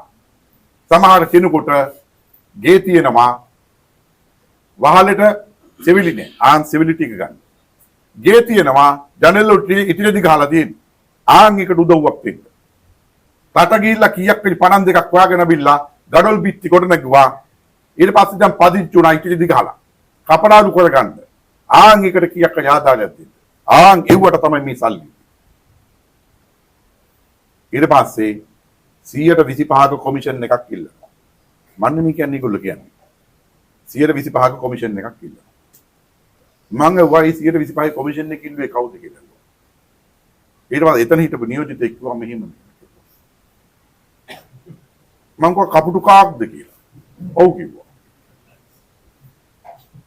125ක කොමිෂන් එකක් ඉල්ලුවා. මොකද්ද වෙන්නේ අන්තිමේට? ප්‍රොජෙක්ට් එක ආපහු ගියා. එහෙම අත්දැකීම් තියෙනවා විශාල ප්‍රමාණයක් අපිට. තේරුම් ගන්න. මේක අතුලට බැස්සට පස්සේ තමයි අපිත් මේ අත්දැකීම් ලබන්නේ. ඒ සල්ලි කන්දර ඔක්කොම ආපහු ගියා. අන්න ඊට පස්සේ පොදු රාජ්‍ය මණ්ඩලයේ දූත කණ්ඩායම එකඟ වුණා අපිත් එක්ක ආලුත් ආණ්ඩුවත් එක්ක වැඩ කරන්න. එයාලගේ සැලසුම් ඔක්කොම අපිට ඉදිරිපත් කරන්නම් කිව්වා. ඒ ටික ආවට පස්සේ අපි නැවත සාකච්ඡා කරලා අපි ඊට පස්සේ එකඟතාවයකට ඇවිල්ලා වැඩේ යනවා. ඒගොල්ලෝ පැහැදිලිවම කිව්වා අලුත් ආණ්ඩුව අපට විශ්වාසයි. හොරකම් කරන්නේ, පගාවිල්ලන්නේ, කොමිස් නැහැ, හොරකමට ඉඩක් නැහැ. අපිට අනවශ්‍ය බාධා කරන්නේ, අපිට නිදාස් වැඩ කරන්න පුළුවන්. එහෙනම් අලුත් ආණ්ඩුවත් එක්ක අපි වැඩ කරන්න කැමතියි. ඒගොල්ලෝ ප්‍රකාශ කළා. ආන් එහෙම ව්‍යාපෘති එනවා ඉස්සරහට ගොඩක් එනවා. එයින් තව අවුරුද්දක් කමාරක් දෙකක් යනකොට තමයි මේ වගේ ප්‍රතිඵල ඉන්නේ. අද පොල් පැලේ හිටෙව්වට මාස 6කින් ගෙඩි කඩන්න බෑ පුතු. අද දීවපුරුවට මාසින් ගොයන් කපන්න බෑ. අද රාබු හිටෙව්වොත්, නෝකොල් හිටෙව්වොත්, බීට් හිටෙව්වොත් අස්තුන් රිලන්න ඒ දවස් 40ක් 45ක් යනවනේ. එහෙම නේද? එහෙම තමයි. අද හිටවපු පළියට හෙට ගෙඩි කඩන්න බෑ. ඒ නිසා මේ පටන් ගත්තා විතරයි, ආරම්භය විතරයි. මේ ක්‍රියාවලිය ඉස්සරහට යනවා. ඒ නිසා මෙන්න මේත් එක්ක බද්ධ වෙන්න කියන කාරණේ අපි තමුන්නාන්සල මතක් කරනවා. මේ නාගොල්ලාගම ප්‍රදේශයේ මේ ගොයිබිම් සත්‍යීක කරමු, අසද්දමු, පුළුවන් තරම් වගා කරමු. ඒ වගාවම් කරලා අපේ රට ශාස්ත්‍රීය රටක් බවට පරිවර්තනය කරමු. අන්න එතෙන් දෙමු. ඒ සඳහා ඔබට රජයේ විදියට කළ හැකි උපරිම දේ කරන්න අපි සූදානම් කියන කාරණේ මතක් කරමින් අවසාන වශයෙන් ගත්තොත් තමුන්නාන්සලාගේ මේ ප්‍රශ්නේ අපි තේරුම් ගත්තා. ඊට අදාළ දැඩි තීන්දුව අපි ගන්නවා. දැඩි තීන්දුව ගන්නවා. ඒ නිසා ඔය කියන අදාළ කණ්ඩායම් වලට මේ සල්ලි නිදහස් කරන්නේ. ඒ සල්ලි නිදහස් කරන්න ඒගොල්ලෝ ඒ තීන්දුව අපි ගන්නවා. ඒ සම්බන්ධයෙන් මේ නිලධාරීන් සම්බන්ධයෙන් ඔබගේ යම් කිසි කසුකුසුවක් සැකසංකාවක් තිබුණා නම් ඒක මගහරව ගන්න. එතකොට ඇත්තටම ওই කණ්ඩායම් ඇවිල්ලා මේ අතපත්තු මහත්තයලා එක්කත් ඒගොල්ලෝ රණ්ඩු වෙලා තියෙනවා. ඒ රණ්ඩු වෙන්නේ මොකද උන් සල්ලි ඉල්ලනවායි. එතකොට මොකද දැන් එයාලට මේලකින් ගන්න තියෙනවානේ, රජයෙන් ගන්න තියෙනවානේ මුදලක්. ඒක ඉල්ලලා මේගොල්ලොත් එක්ක රණ්ඩු වෙනවා. රණ්ඩු වෙනවා. එතකොට එහෙමනම් මේලාට මොනවද උඩින් ඔය ඕඩර් එකක් අරගෙනලා මේක දීලා දාන්න තිබ්බනේ. මොනවද යට ගේමුකුත් ගාලා පොඩ්ඩක් එනම් මේවා පොඩි සම්තින් එකක් එන අපිටත් මෙහෙම කියලාලා එහෙම ලයින් එකට යන්න තිබ්බනේ. එහෙම ගියේ නෑනේ. එහෙම ගිහිල්ලා නෑ. ඉතින් ඒ නිසා මේ ගෝජන සේවා මධ්‍යස්ථාන සම්බන්ධයෙන් ඔබ ගෞරවාන්විතව දකින්න කියන ඉල්ලීම මම කියනවා. හරි. ඒ කියන්නේ ඔබට දැන් අපිට මේ වාගේ මොන හරි තීන්දුවක් ගන්න හරි ඊට කඩක් ඉතුරු වෙලා තියෙන්නේ මේ සල්ලි දෙන්න නැතුව හඳවගෙන තියාගත්තු හින්දානේ. ඒ හින්දා නේද? මේ සල්ලි කියලා දීලා දැම්මම මොකද වෙන්නේ? දීලා දැම්මම ඔය මොන හරි හැදුවා ෆයිල් හැදුවා මකලා හරි ඔක්කොම නීති අනුකූල වැඩේ කියලා දැන් හරි ඉවරයි. ෆයිල් ටික වහුවා. ඕන එහෙම කරන්න තිබ්බනේ. හැබැයි එහෙම කරේ නෑනේ. මේක ඔබට යම් කිසි මොනවා හරි යුක්තිය සාධාරණත්වයක් ඉෂ්ට කර ගැනීමට අදාළ අපිට තීන්දුවක් ගැනීමට ඉඩකඩ හදාගන්න පුළුවන් උනේ මේ අය ඔබගේ පැත්තේ හිටගත්තු හින්දා. හරි. යන්නේ ඒ කෝණින් මේ නිලධාරීන් සම්බන්ධයෙන් දකින්න කියන ඉල්ලීම මම කරමින් අනිවාර්යෙන්ම තමුන්නාන්සලාට සාධාරණ තීන්දුවක් අපි ලබා දෙනවා. මේකෙදී අපි උන්ගේ පැත්තේ හිටගන්නේ නැහැ. අපි හිටගන්නේ ඔබේ පැත්තේ. ඔබේ හදගැස්ම හොඳට දැනෙන අය විදිහට ඔබ තනි කරන්නේ මේ බිමේ, ඔබ හුදකලා කරන්නේ. ඒ තීන්දුව අපි අනිවාර්යෙන්ම ගන්නවයි කියන කාරණේ මතක් කරමින් අපි නිහඬ වෙනවා. සියලු දෙනාටම බොහොමත් මිස්තුයි. කරන්න බෑ මේ සත්තු වෙනවා මේ මාළු විශ්සනම් මම කරන්නේ. නයිකොත් කැදී ඉස්සලම් කරන්න බෑ සත්තු වෙනවා මේ ඒක ප්‍රමතිය නෑ. ප්‍රමතිය නෑ. සාමාන්‍ය එක ගොවියෙක් කීයක් විතර එකතු කරාද? ලක්ෂ 5ක් දාලා තියෙනවා. 150. ඒකට ඒ ලක්ෂ 5 දාලා මහන්සියක් වෙන්න උනාද? මහන්සිය කියන්නේ ඉතින් අපි යතිමුත් වියදම් කරා. 35000ක් ගත්තා 60000ක් වියදම් කරා තෙල් පොරවල. ඒ කරලා වැඩි හරිතගාර අසාර්ථකයි. අසාර්ථකයි. සාමාන්‍ය වර්ගඩි 100ක විතර හරිතගාරයක් 1000ක. වර්ගඩි 1000. හදන්නේ කියලා. දැන් මොකද හරිතගාර වල තත්ත්ව වෙලා තියෙන්නේ? දැන් ඒවා ඉතින් මේ කරන්න බෑ වත් ඇල්ලලා තියෙන්නේ. ණය වෙලා ඉතින් බැංකුවල වොන් දාලා දැන් රත්තරන් බඩු ඒව තියලා ඒවා පොලි ගෙවනවා. පොලි වැඩ කරලා ගෙවන්නේ. දැන් දිරාපත් වෙලා තියෙනවා. ඔව් දැන් මලකටත් කාලා බට මේ ඒවා නෙට් කැමතියකුත් නැහැ. කියපු නෙට් එක නෙවෙයි. කියපු නෙට් එකක් නෙමෙයි. ඒක රජයෙන් දෙනවා කිව්වද ඒකට මොකද? රජයේ මුදල මේ ඇවිල්ලා තියෙන මේ බැංකුවේ තියෙනවා. අපිට දෙනවා කියලා තමයි කියන්නේ. ඉතින් අපි ඒක ඉල්ලනවා. ඉතින් අපිට channel ගලවන්න ගියත් කවන්නේ අපේ සල්ලි හම්බුනේ. මේ දැන් මොකද්ද කියන්න තියෙන්නේ මේ නිලධාරීන්ට? අපිට කියන්න දෙන්නේ අපේ සල්ලි ලබා දෙන්න කියලා තමයි. දාපු සල්ලි. ඒවා අසාර්ථක ඉන්නේ. අසාර්ථක. දැන් මෙතන යම් කිසි වංචාවක් සිද්ධ වෙලා කියලා හිතනවාද? වංචාව කියන්නේ මේ ගහපු කම්පැනි ඒවා කියපු විදිහට වෙලා නැහැ ඒකයි. කියපු විදිහ වෙලා නැහැ. බාල බඩු තමයි. බාල බඩු තමයි. ඔය ඇත්තටම ගොවි ජනතාවගේ පැත්තෙන් දිගටම පැමිණිල්ලක් ආවා. තමුන්ගේ වගා බිම්මරට අදාළව විශේෂ ව්‍යාපෘතියක් යටතේ මේ නිවාස හරිතාගාර යටතේ වගා කිරීමට අදාළව මේ ගොවි ජනතාව මැදිහත් කරගත්තු ක්‍රියාපදයක්. ඒක ඇතුලේ මේ ගොවි ජනතාවගේ පැත්තෙන් බරපතල විදිහට චෝදනා වුණේ ඒ අදාළ ප්‍රමිතියට මේ වැඩේ කරලා නැහැ. මේක තවත් කොන්ත්‍රාත් සමාගමකට දීලා තියෙනවා වැඩ කටයුත්ත කරන්න. ලක්ෂ 10ක ව්‍යාපෘතියක්. ඒ ලක්ෂ 10න් ලක්ෂ 5ක් ගොවි ජනතාව දරන්න ඕනි. අනෙක් ලක්ෂ 5 රජයේ කෘෂිකර්ම අමාත්‍යාංශයේ ඒ සඳහා වියදම් කරන්න ඕනි.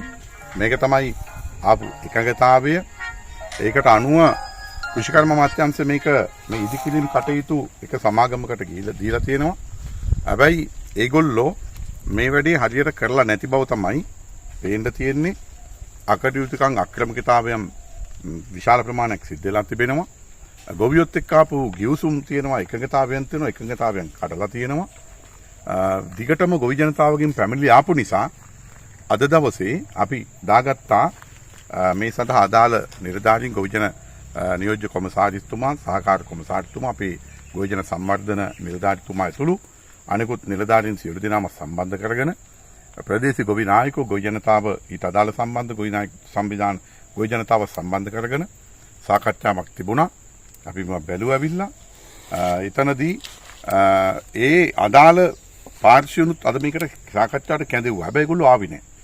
සහ අඩු ගානේ පණිවිඩයක්වත් ඒගොල්ලෝ තිබ්බේ නැහැ. ඒතකොට මේක ඇතුලේ එයාලත් එක්ක ආපු ගිවිසුම් කොන්දේසි මේනෝට කඩ කරලා තියෙනවා.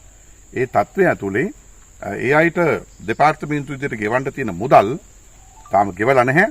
අපි උපදෙස් දීලා තියෙනවා ගෙවන්න එපා කියලා. මොකද ඒගොල්ලෝ මේ ගිවිසුම් කඩ කරලා තියෙනවා. ඒ නිසා ඒ ගිවිසුම් කඩ කිරීමට අදාළව දෙපාර්තමේන්තුව විදිහට අපි තීන්දුවක් ගන්නවා. මේ ගොවි ජනතාවට සාධාරණත්වය ඉෂ්ට කරන තීන්දුවක්. ඉතින් ඒ අනුව ලක්ෂ 110ක මුදලක් තියෙනවා දැනටත් නාගොල්ලගම ගොවි ජන සම්මේ සේවා මධ්‍යස්ථානයේ බාරි තියෙනවා. ඒ සමාගමට ගෙවන්න තියෙන මුදල්. එතකොට ඒ මුදල් නොගෙවා ඉන්න තීන්දුවට අපි දැන් අවිල්ලා තියෙනවා. සහ ඊට අදාළව අනිවාර්යයෙන්ම ක්‍රියාත්මක වෙලා අපි තීන්දුවක් ගන්නවා, නීත්‍යානුකූල තීන්දුවක් ගන්නවා. තීන්දුවක් අරගෙන මේ අගතියටපත් වෙච්ච ජනතාවට ඒ තුල යම් කිසි සහනදායි පිළිවෙතක් අනුගමනය කරන්න අපි මැදිහත් වෙනවා. ඒ සාකච්ඡාව මෙතනදී අපි කරගත්තා ගොවි ජනතාවත් එක්ක. සමාවෙන්න මැතිවරණ ගැන තමයි කියමු. මේ පළාත් පාලන මැතිවරණ එනවා. විපක්ෂණ චෝදනා කරන්නේ මැතිවරණේ අසන්තයක් කරගන්නවා කියලා ආණ්ඩුව. කොහොමද මැතිවරණයට මුහුණ දෙන්නේ? මොකක්ද විපක්ෂයේ චෝදනාව? ඇත්තටම ඉතින් ප්‍රාදේශ සභා මැතිවරණ ඇවිල්ලා තියෙනවා. මැතිවරණට අපි මේනකොට ඉතාමත්ම සාර්ථකව මුහුණ දෙනවා. ඉතින් ඒ නිසා අපිට මේක අභියෝගයක් නෙමෙයි. කුරුණෑගල දිස්ත්‍රික්කේ ගත්තාම ගිය මහා මැතිවරණේ අපිට 69.5ක ඡන්ද ප්‍රතිශතයක් හම්බුණා.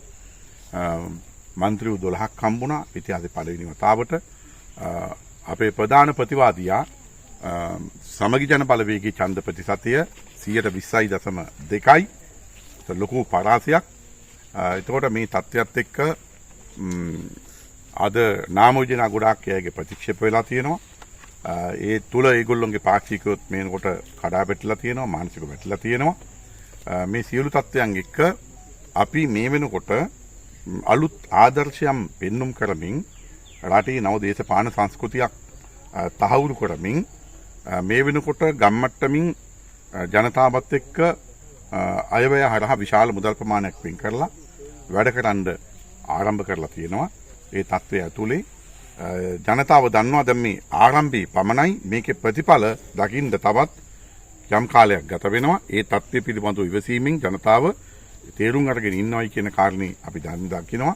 ඒ නිසා අපිට ඇත්තටම මේක අභියෝගයක් නෙමෙයි. මේ මැතිවරණය අනිවාර්යයෙන්ම මාලිමාව විශිෂ්ට ජයග්‍රහණකින් කෙලවර කරනවායි කියන සහතිකය අපිට දෙන්න පුළුවන්.